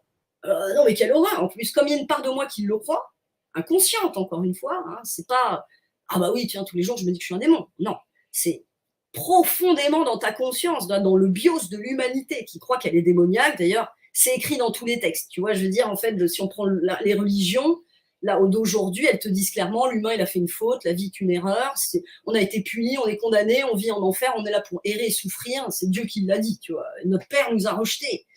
Donc voilà, on croit à tout ça, mais en fait, si on l'a écrit dans des mythes qui ont aussi bien marché, c'est parce que la conscience humaine, elle est imprégnée de cette croyance, tu vois, qu'elle est dégueulasse, en fait. Donc, comme je crois ça, et j'ai mis un truc où j'ai exclu le rappel de mon identité céleste, je suis la création elle-même, boum, j'arrive direct, tu vois, il y a un système périphérique qui t'amène directement à l'activation du chakra au niveau du plexus, qui en plus est en souffrance du coup, parce que c'est avec ça aussi que tu as créé, tu vois, tu as la matrice de création, et puis ensuite tu montes donc, au niveau de l'énergie sexuelle, l'énergie vitale, d'accord. Et ensuite, au lieu d'être reconnecté par la case, ah oui, je suis le tout, bah, t'oublies ça, et puis boum, t'es un démon, t'es horrible. Ah, là, l'autre, il t'a dit, t'es horrible. Donc toi, tu fais quoi? Tu dis, ah, mais quelle autre? Ah, mais en fait, je suis horrible. Ah, mais en fait, tu veux pas le croire, tu peux pas. Donc tu fais quoi? Tu fermes les oreilles, tu t'enfermes dans ton film, et en fait, tu crées un persécuteur. C'est-à-dire, ah bah non, c'est pas moi qui suis horrible, en fait, c'est toi le fou. C'est toi le fou. Donc, tu vois, on s'accuse, c'est toi, non, c'est toi, non, c'est toi, non, c'est toi. Tu vois, là, fini, quoi. Là, tu es dans ton enfer, l'autre, il est avec toi dans l'enfer, tu vois. OK? Et puis ça nous amène où? Ça nous amène à, puisque tu as honte de toi, à un autre système dérivé qui va direct à la gorge et qui te crée je suis une merde, il faut que je me taise, cache-toi, cache-toi, ne dis pas qui tu es, on va te tuer. Tu vois, en fait, on a inventé le persécuteur et on a créé l'illusion du meurtre, en plus. Alors, là, je fais vraiment une façon très condensée, évidemment, tout ça sera plus expliqué. Mais donc, si tu veux refaire ce chemin, dès le moment où tu commences à l'observer en toi, tout d'un coup, si tu traites la racine du mal, donc qui est la honte, et qu'en fait, tu te rends compte que, oh, putain, mais ça n'existe pas, en fait. Il n'y a pas de démon, il n'y a pas d'enfer. J'ai cru que j'étais horrible, ou qu'il y avait des gens horribles, mais en fait, non. C'est une croyance qui a généré tout ça. Et qu'enfin, tu remets le divin là-dedans, en fait, tout ton système énergétique, il va changer, et donc toute ta manifestation aussi, elle change. D'accord? Donc l'idée, c'est de travailler là-dessus, de refaire ce chemin que j'ai fait moi-même, mais qui a été fait aussi avant par d'autres, qui m'ont transmis, en connexion avec ces énergies-là, qui sont des très hautes énergies d'initiation. Et voilà, pour être plus en phase avec ce qu'on veut manifester ici, en fait, hein, pour revenir à sa vraie souveraineté, pour faire trouver la paix profonde. C'est ça, et puis ton atelier, justement, est en connexion, justement, avec les maîtres, justement. C'est ça qui est intéressant, justement, et tout cet enseignement. Donc, voilà. Voilà, donc, le 25e roi de Shambhala, c'est vrai que je préfère le décrire comme une énergie, voilà, qui est à la disposition de chacun, plutôt que de te dire, alors il est comme ci, il est comme ça. Parce que je crois vraiment à cette idée qu'il se manifeste à travers nous, comme le Christ lui-même, et qu'il est aberrant, en fait, de l'extérioriser, encore une fois. Absolument. Voilà, après, si tu veux qu'on parle rapidement des technologies qui sont dans l'intraterre, on peut le faire aussi, parce que ça sort un peu du sujet, mais en même temps, c'est... Avec plaisir, Nelly. Alors, juste pour préciser, donc pour cet atelier, le lien se trouve sous la vidéo. Donc, voilà. Voilà, et puis évidemment, pour ceux qui ne pourront pas être là le jour J, il y a le replay, évidemment, voilà, comme d'habitude. Et puis, comme on est en dehors de l'espace-temps, n'importe qui peut se connecter à n'importe quel endroit de l'espace-temps pour recevoir ces canalisations, ces soins, ces accompagnements, voilà, qui ces initiations, je préfère dire. Ouais, c'est bien de le préciser, Voilà. merci. Après, je tiens donc à dire, juste comme ça, pour appuyer un peu plus sur mon propos aussi sur l'intraterre, parce que c'est vrai que c'est un sujet qui... Moi, j'ai cherché beaucoup d'informations sur ce sujet, je n'en ai jamais trouvé, en fait, à part moi-même en faisant ce chemin. En tout cas, les quelques informations que j'ai trouvées ont été en phase avec ce que j'ai vu. Tu vois, la première fois que j'ai été conduite dans l'intraterre, au cœur de la Terre, j'ai vu qu'il y avait une émeraude de lumière verte et qu'elle avait été piratée d'une certaine manière dans un système dérivé, tu vois, encore une fois, où certaines entités se distribuaient cette énergie vitale. Alors j'ai travaillé beaucoup sur ce sujet-là, avec mes guides, etc. Et puis, des années après, en fait, la dernière fois que j'ai fait une intervention sur Rayonnance TV sur les Vénusiens, c'est la première fois que j'ai parlé de ça. En fait, après, je me suis dit, ah tiens, ça serait intéressant de voir s'ils ont d'autres intervenants qui ont parlé de ça. Et j'ai trouvé un des intervenants qui raconte que les Vénusiens ont offert une émeraude de lumière verte à justement Shambhala. Et c'est ce que j'ai vu, tu vois. Donc, en fait, moi, dans mon cheminement, j'ai d'abord été initiée par cette connaissance directe, ces forces-là, et qu'ensuite, parce que on doute, on est des humains, on se dit, oh là là, attends, pourquoi je vois ça, je comprends pas bien ce que ça veut dire. Et ben, j'ai trouvé d'autres gens qui l'avaient perçu ou qui ont pu me confirmer dans cette information qui m'avait été donnée. Donc, si tu veux, la Terre est un système énergétique très complexe, avec plusieurs pôles on va dire de commandement, mais qui correspond à des sortes de machineries, tu vois, c'est des structures éthériques, hein. Certains vont parler des trames, certains vont parler des réseaux. Il y a véritablement ces trames, ces réseaux et des tas de canaux énergétiques par lesquels vont être diffusées un certain nombre d'informations et de mises à jour même, tu vois, c'est presque comme une technologie qu'on pourrait comparer à quelque chose de, je dirais, de numérique, tu vois, d'un système presque d'une intelligence mécanique. Dans cette intraterre, il existe aussi le petit peuple.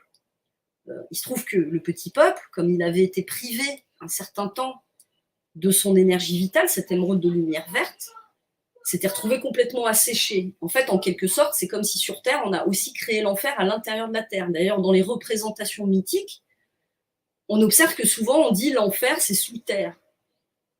En vérité, c'est un lieu sacré, c'est une conscience magnifique, avec des êtres magnifiques, mais qu'on a parasité, qui a été parasité. Alors on pourrait dire, ah ben voilà la cabale, les méchants, les forces de l'ombre. Oui, c'est la manifestation qui en est. Et en fait, il se passe exactement la même chose dans nos corps énergétiques qu'il ne s'est passé sur Terre.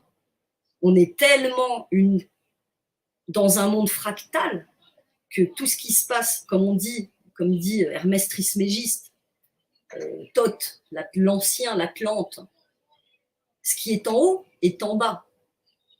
Donc c'est pour ça qu'on a cette dissociation, on croit que tiens, le créateur, c'est une conscience qui a résolu toutes ces problématiques, et que nous, l'humain, on a plein de problèmes.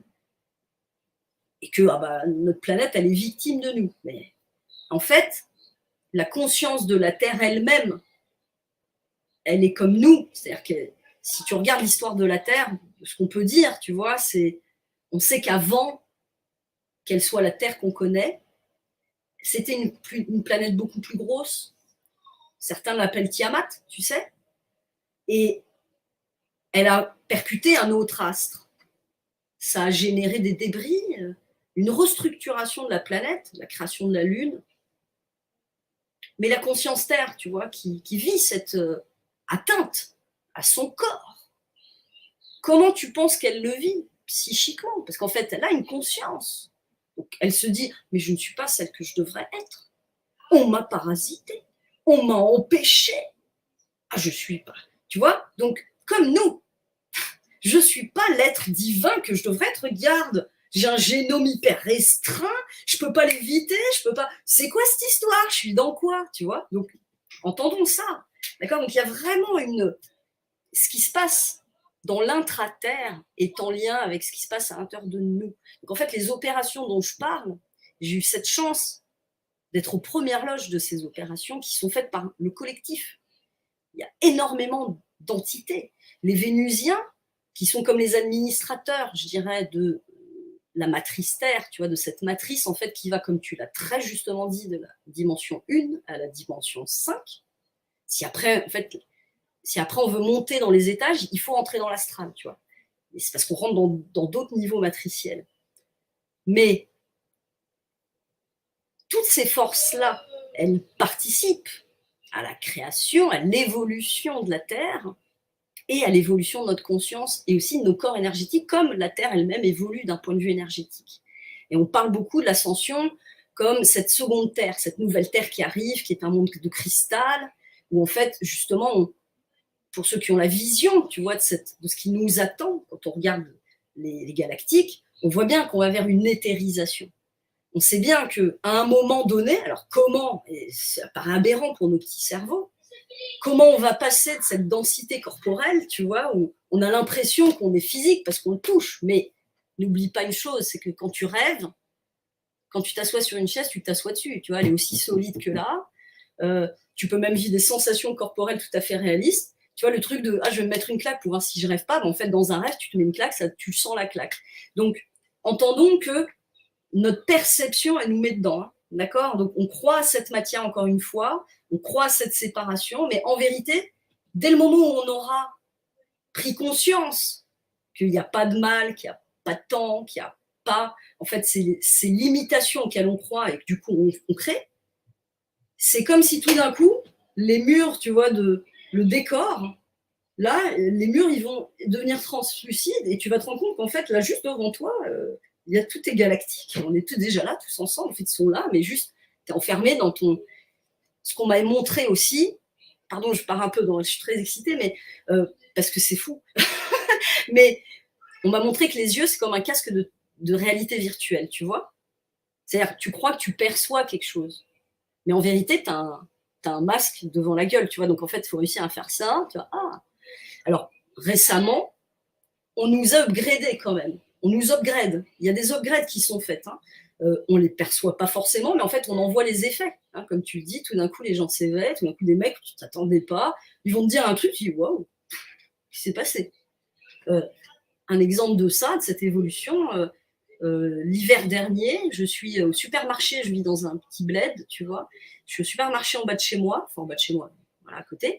À la caisse, il y a, tu sais, souvent il y a les programmes télé, les petits magazines là qu'on vend à la caisse. Et ben là, le magazine, c'était les rituels magiques pour Noël. Voilà. Ou autre exemple, je vais l'année dernière, je m'arrête à une station-service lors d'un voyage. Et moi, j'adore les tarots, j'en ai beaucoup, je les collectionne, etc. Et puis là, je me dis, oh, j'aimerais bien trouver un tarot dans cette station-service. Ce qui est aberrant, tu vois, je veux dire, c'est pas là que tu vas trouver ça. Bah, tu sais quoi, je suis rentrée dans le magasin, il y avait un tarot qui était là. Je l'ai acheté et tout. Et puis, il y en a des fois, sur l'autoroute, la dernière fois, j'étais.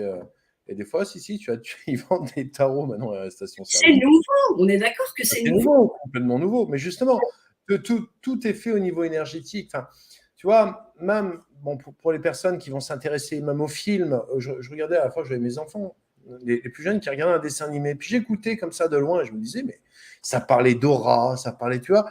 Déjà, nous, dans les dessins animés du Club Dorothée, quand on était jeunes, il y avait un Jess conquérant de la lumière. Il y avait des dessins animés, c'est marrant parce que dans les dessins animés même d'aujourd'hui, ça continue. Ça amène une conscience. Pour autant, ça pourrait paraître très étrange parce qu'on sait très bien qu'au niveau télé, au niveau média, c'est bridé, mais pas tant que ça. Il y a deux mondes, en fait. Il y a le monde politique, il y a le monde de l'info qui effectivement est très contrôlé, mais il y a un autre monde de création, même des films, même les jeux vidéo.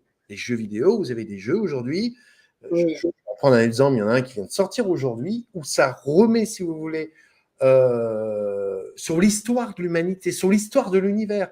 Des trucs comme ça où vous regardez l'histoire et vous vous dites, mais ça, c'est bizarre quand même. Et de plus en plus comme ça. C'est-à-dire qu'on amène, vous savez, pour moi, l'informatique, que ça soit, parce que c'était une canalisation justement que j'avais faite avec les Urma sur justement l'informatique, sur le téléphone, sur finalement l'information, entre guillemets, était de nous montrer, ça dépend ce qu'on en fait. C'est sûr que si vous passez votre journée sur votre téléphone à vous filtrer et à poster ça sur Facebook pour vous allez dire, vous avez vu, j'ai rajeuni de 20 ans, ça n'a pas d'intérêt. Mais il y a de l'information, il y a de la connaissance là-dedans, dans tout ça, qui est extraordinaire et qui peuvent donner accès à je dirais que Internet est une multidimensionnalité à elle-même, puisqu'elle amène sur plein de pôles différents. Vous pouvez vivre plein d'émotions, plein d'énergie, vous pouvez découvrir des choses très différentes. Parce qu'on n'a pas toujours le loisir, le soir, surtout si on bosse le lendemain, de se dire, bon voilà, je vais aller dans une conférence en présentiel de 9 h à 23 h, le temps que je rentre, il sera minuit, le temps que je me couche, il sera 1 h, et il faut que je me lève à 7 h demain matin. Donc le monde évolue. Et la technologie évolue aussi. Et ça est quelque part, mais elle évolue aussi en fonction. Alors, ça dépend ce qu'on en fait. Il y a des gens, ils vont évoluer dans la technologie. Quand on parle souvent dans la 3D, voilà, on prend ci, on prend ça, on passe sa journée sur Insta à regarder des conneries. Puis il y en a d'autres qui vont prendre Instagram et qui vont se dire, tiens, qu'est-ce que je peux créer avec ça? Qu'est-ce que je peux faire pour finalement permettre à des gens peut-être de mieux vivre, de vivre une vie différente, d'avoir peut-être une vision des choses différentes. Et c'est ça qui est intéressant. Qu'est-ce que vous faites de votre vie? Qu'est-ce que vous voulez finalement créer dans votre vie? Est-ce que, comme tu dis, Lily, est-ce qu'on voulait vivre cet enfer? Effectivement, cet enfer vibratoire, voilà, ou est-ce que finalement, non, vous vous dites, non, moi, j'ai plus envie de sortir un peu de cette matrice, j'ai envie de sortir un petit peu de ça. Sortir de la matrice, c'est également sortir d'une certaine réalité qu'on a voulu vous imposer. Pour à un moment donné, aller incarner votre propre réalité. Qu'est-ce que vous avez envie de laisser finalement comme marque? Et pas besoin d'être un Jules César pour laisser une marque dans l'histoire. J'ai envie de dire, comme dit cette phrase, pardon, comme dit cette phrase du Talmud, un homme qui sauve une vie en sauve des milliers. Et elle est juste, cette phrase. Parce que vous ne savez pas l'importance que finalement d'aller vers vous, vous aurez eu sur une personne, mais qui lui va peut-être en aider une et qui lui derrière va peut-être en aider 10 000. Exactement. Tout sera partie de vous. Et puis, je voudrais dire par rapport à la technologie, je ne sais pas si tu as observé ça, mais moi, je l'observe vraiment dans les bonds d'évolution de la conscience. La technologie se développe en simultané de ce qui se développe d'un point de vue. En fait, c'est la manifestation. La technologie est la manifestation de l'évolution de la conscience.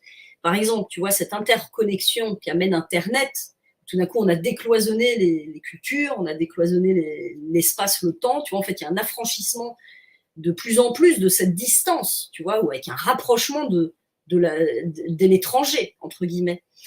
C'est exactement ce qui se passe dans la conscience. C'est-à-dire que tout d'un coup, on comprend qu'on est connectés les uns aux autres, qu'on est en reliance. Certains expérimentent la télépathie, etc. Tu vois. Et on observe aujourd'hui aussi l'avènement de la logique quantique. Parce que ça fait depuis les années 50 qu'on a commencé à s'intéresser à l'atome et en fait à cette autre physique qu'on a du mal pour le moment à concilier avec la physique classique, mais qui en réalité trouve un pont dès lors qu'on remet le concept de conscience au milieu. Tu vois, parce que la physique quantique, finalement, on voit bien qu'on a un monde de possibilités dans le monde quantique. On pourrait dire de notre point de vue une forme de chaos. Il n'y a pas de règles, tu vois. Mais dès que tu mets une conscience, il se passe quelque chose dans ce monde quantique. Tout d'un coup, il y a un ordre. Tu vois, donc ça, c'est vrai aussi sur... excuse-moi, je reçois un message de mon fils qui me dit « Attends maman, je vais me coucher, alors je te fais un J'allais dire, c'est les galactiques qui se manifestent enfin. C'est mon fils, beaucoup plus basique et pragmatique. Ce que je veux dire, c'est que, tu vois, pour faire revenir avec cette notion de l'intraterre, donc moi j'ai pu observer, participer à ces travaux où d'autres participent de restructuration des générateurs de la Terre, réaménagement, restauration en fait des systèmes. Hein. C'est, je sais pas, l'une des fonctions que mon âme a choisie ici, d'accord. Et donc, il y a eu un développement technologique aussi en parallèle de l'évolution psychique sur des plans supérieurs. C'est-à-dire, c'est comme si on avait un type de générateur et que maintenant on est dans d'autres types de générateurs et que les matrices, toutes les matrices, hein, c'est pas juste la matrice Terre, mais c'est le monde, les grandes matrices, même sur des échelles supérieures, on est en train de passer en fait à, alors comment dire ça, à une mise à jour profonde. Oui, s'il te plaît. Voilà, excusez-moi. Et donc, on est en train de passer, tu vois, c'est un petit peu, tu vois, le yin, le yang. On pourrait dire que c'est une représentation du fonctionnement de l'univers. Tu vois, tu as l'antimatière et la matière, et puis il y a des tunnels qui vont de l'un à l'autre. Donc en fait, il y a des ponts où la matière est éjectée d'un côté et elle est absorbée de l'autre, et il y a un grand recyclage comme ça. Donc en fait, on est dans cette dynamique bipolaire, tu vois. Donc c'est ce qui crée aussi ce modèle de dualité. C'est qu'il y a un recyclage et qu'on est dans une forme de dualité, et cela quand même à tous les échelles de la création. Et qu'on avait besoin d'avoir créé tout ça, nous et les galactiques, hein, tous les échelles, pour réussir à accéder à la conception d'un nouveau type de manifestation dans l'univers, c'est-à-dire un modèle souverain, unitaire. Pour ça, pour avoir une vision de ce que ça représente, tu prends un atome, à l'intérieur d'un atome, tu as toute l'énergie d'une bombe atomique. Tu casses un atome, tu vois l'énergie. Donc en fait, l'atome, on se rend compte d'ailleurs que plus on zoome à l'intérieur d'un atome, plus on se rend compte qu'il n'y a pas de matière. Il y a une espèce de tournoiement énergétique, tu vois. Il y a la théorie des cordes qui nous dit qu'il y a peut-être une espèce de cordelette qui vibre et qu'en fonction de la note qui est jouée dans l'atome, ça va déterminer la nature de l'atome. Donc, si tu joues un La majeur, je dis n'importe quoi, tu vas avoir de l'oxygène, un atome d'oxygène. Si tu joues un Ré mineur, tu vas avoir un atome de chair. Je dis n'importe quoi. D'accord ? Donc, en fait, on comprend aujourd'hui que tout est fréquence, tout est vibratoire, et que c'est la vibration qui va générer la forme. Alors, pour comprendre ça, on peut aller vers la cinétique, cymatique, je crois, où tu sais, on met du sable sur une enceinte, puis on joue une fréquence, et là, on voit un modèle, un dessin qui se crée. Et puis, il y a des chercheurs, ils ont fait la même expérience, mais en mettant de la fécule de pomme de terre dans l'eau et en envoyant une fréquence. Et ils se sont rendus compte que la matière, elle se concentre au milieu et qu'il y a comme un petit bonhomme qui commence à marcher. Tu vois ? D'accord ? Donc, c'est cette fréquence invisible là qui vient générer la matière. Donc, le système énergétique vers lequel on va, c'est un système où en fait, il n'y a plus besoin de cette bipolarité, plus besoin de cette dualité en vérité. Tout part du centre. Et en fait, c'est une projection, comme ça, une émanation extérieure. Donc en fait, l'humain, il est appelé à se dépouiller de toute sa merde, ok ? Parce que là, en fait, on va cristalliser son fragment. Et c'est important que il ait nettoyé un peu tout le truc, tu vois. Alors on vient, encore une fois, c'est pas des trucs qui nous appartiennent, ces mémoires, on vient les prendre pour les travailler, les élaborer. Et comme les êtres de lumière sont des êtres qui ont déjà fait ce travail et qui sont déjà avancés, on les a injectés dans la conscience humanité pour aider à purger tout ça, parce qu'il y a beaucoup de boulot. Voilà. Donc si chacun peut, à son échelle, travailler sur ça, on va y aller vite, tu vois, on va aller encore plus vite. On va vite, hein, on va très très vite, on n'a pas conscience. Justement, justement, Lily, avec ton atelier, je pense que les gens vont pouvoir, si tu veux, passer en accéléré. Puisque dans ton énergie, si tu veux, qui est très forte, justement, et puis aussi de compréhension, de connexion, justement, ça va permettre aux gens, si tu veux, de passer, quand tu parles, tu vois, quand on parle de saut quantique, tu vois, un espèce de bond, voilà. On passe à autre chose, tu vois. Voilà. Bon, vous en avez marre de votre vie, il y a des trucs, des incompréhensions, on va passer par là. Hop, d'un coup, on accède à quelque chose de nouveau. Et pourquoi pas tester? J'ai envie de vous dire, qu'est-ce qu'on a à perdre? Rien. On teste, on voit. C'est toujours un appel de toute manière en soi par rapport à finalement les changements de vie. Moi, comme tu parlais dans les guidances, souvent il y a des gens qui me disent j'ai un appel, mais qu'est-ce qui vous empêche d'y aller? Allez-y. Puisque quand tu ne le fais pas, tu refoules.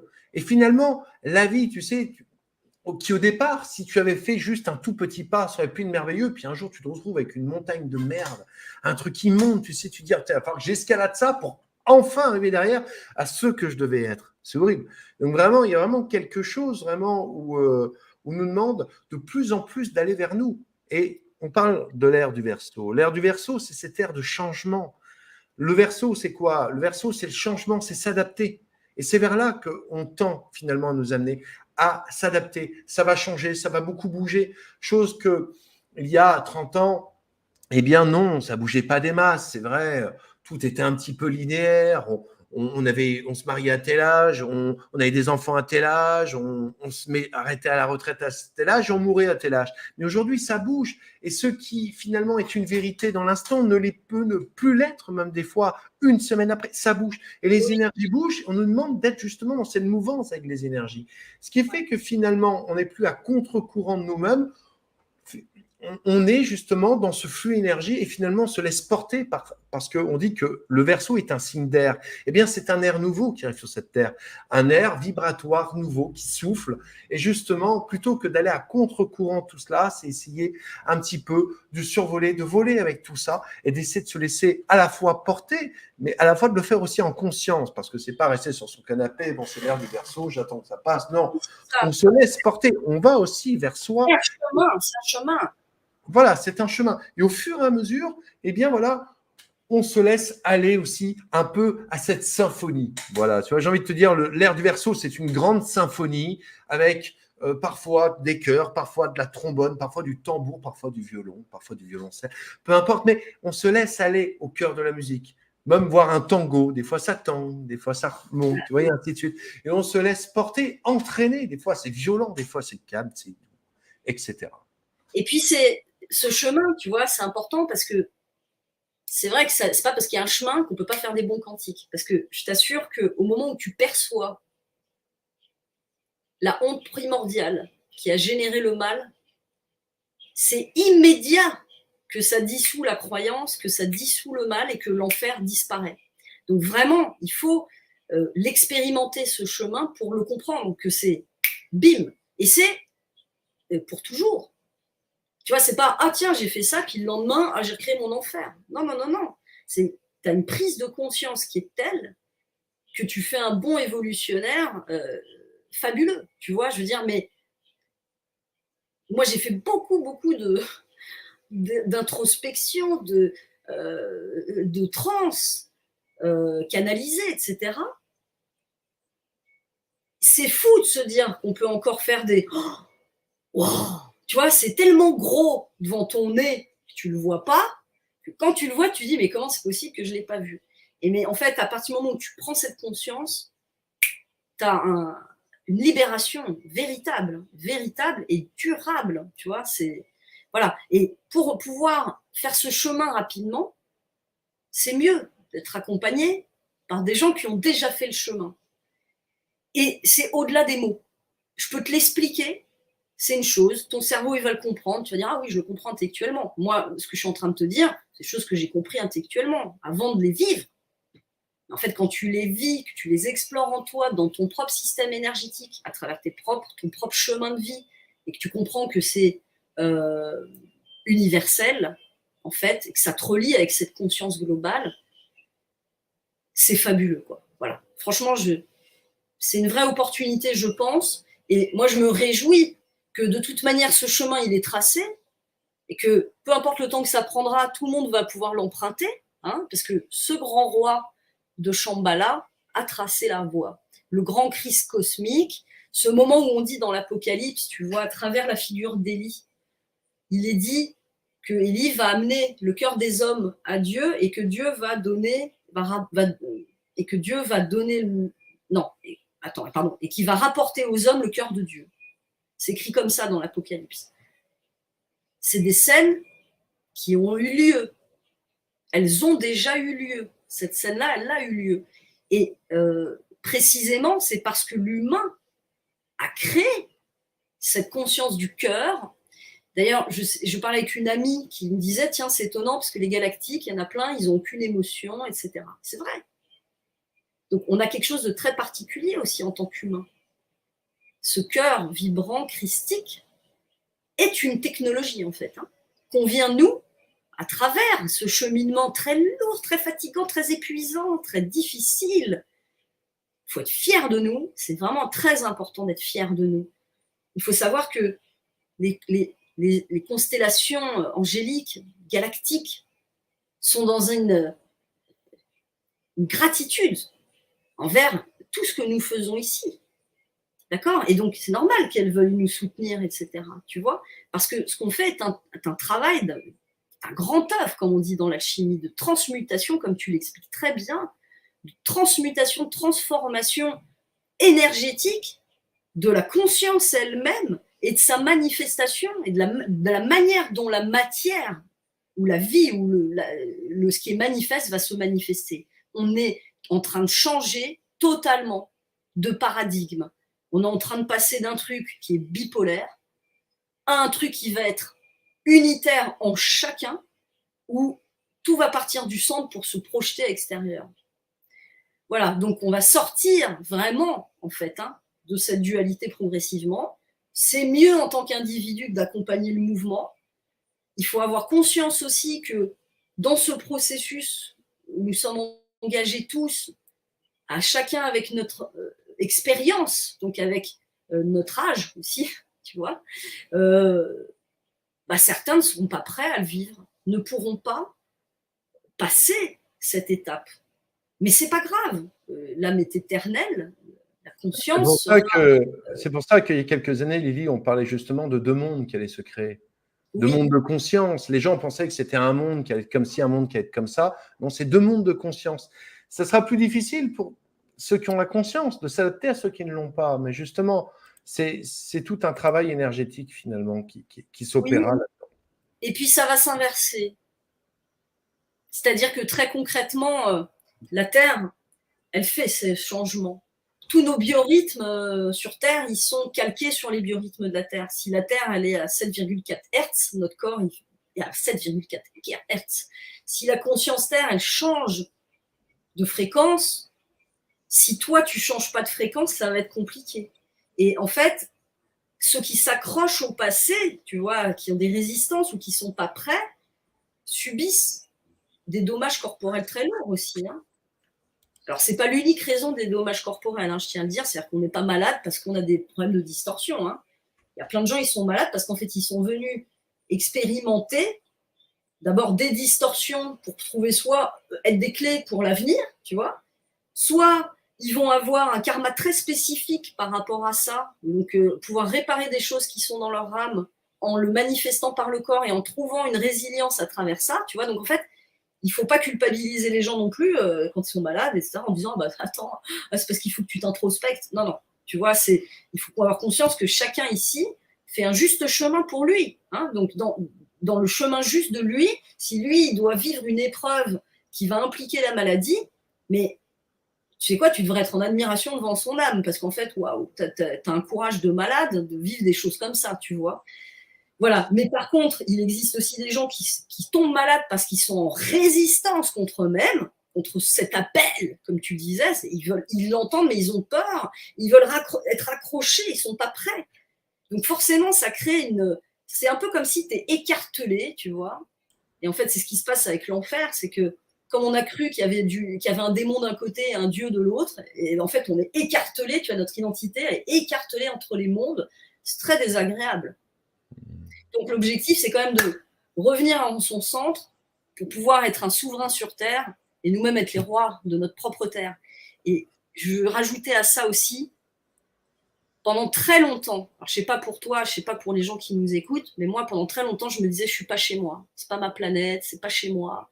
Alors que je sais que j'ai eu des milliers de vies, que je suis là depuis, tu sais quoi, avant même les dinosaures. Alors je veux dire, mais aujourd'hui, j'ai pris conscience que c'est chez moi. Et qu'en fait, il faut qu'on arrête de dire « Ah, je veux retourner chez moi ». En fait, c'est ici chez toi. Alors, tu sais quoi, reprends ta place. Viens dire « Attends, je reprends ce qui m'appartient ». Parce que d'une manière ou d'une autre, tu as accepté qu'on vienne te prendre ta place de souverain. Tu as remis ton pouvoir à l'autre parce que tu pensais que toi, tu allais faire de la merde. Tu avais peur. C'est tout. Tu avais une culpabilité imaginaire qui a fait que tu as dit « Attends, prends le pouvoir parce que moi, j'ai fait de la merde. C'est une cata. » Tu vois, et encore plus si tu es un être évolué, parce que comme tu as participé sans doute aussi un peu à la création de l'humanité, tu as été impliqué d'une manière ou d'une autre, tu as beaucoup de culpabilité. Tu vois, donc il faut accepter un moment de dire, attends, tu sais quoi, je vais reprendre ma planète. Je vais reprendre ma planète, je vais arrêter de la laisser à des cons, je vais reprendre ma parole, je vais reprendre ma place, je vais assumer qui je suis, parce qu'en fait, c'est ça dont on a besoin aujourd'hui, qu'on se réapproprie cette belle planète qui est magnifique et qu'on arrête de dire « Attends, c'est pas mon monde ». Voilà. Merci beaucoup. Merci beaucoup, Lily, pour cette conférence et puis justement pour également cette vision nouvelle, tu vois, que tu as apportée ce soir. J'ai vraiment trouvé très intéressant une vision nouvelle, galactique, tu vois, qu'on n'a peut-être pas forcément l'habitude d'entendre, mais tu vois, qui amène vraiment à quelque chose de nouveau, à la réflexion, à voir les choses peut-être aussi sous un autre angle que peut-être des fois, je ne dis pas, hein, je pense que le monde galactique, les mondes galactiques sont tellement vastes que chaque canal va les capter. Mais tu ramènes quelque chose de très terre à terre, tout en restant connecté. C'est vraiment ce que je retiens de cette conférence ce soir. Et un grand merci. Je rappelle, hein, pour les personnes intéressées, libérez-vous définitivement des limitations de la matrice et de la dualité. Cet atelier avec Lilios le mardi 26 septembre à 20h30. Vous pouvez retrouver la prochaine conférence samedi 9 septembre à 20h30 avec Amélie qui recevra Caroline Schneider pour une conférence de la destinée au libre arbitre. Quel choix s'offre à nous? Canalisation également en direct avec Caroline. Eh bien, merci à vous tous. Merci pour vos commentaires. Merci pour votre participation ce soir à cette conférence. Je vous souhaite à tous une très belle soirée. Merci Lily de ta présence. Merci Anatole, merci à tous. Et à très bientôt sur Rayonnance. On vous embrasse. À bientôt.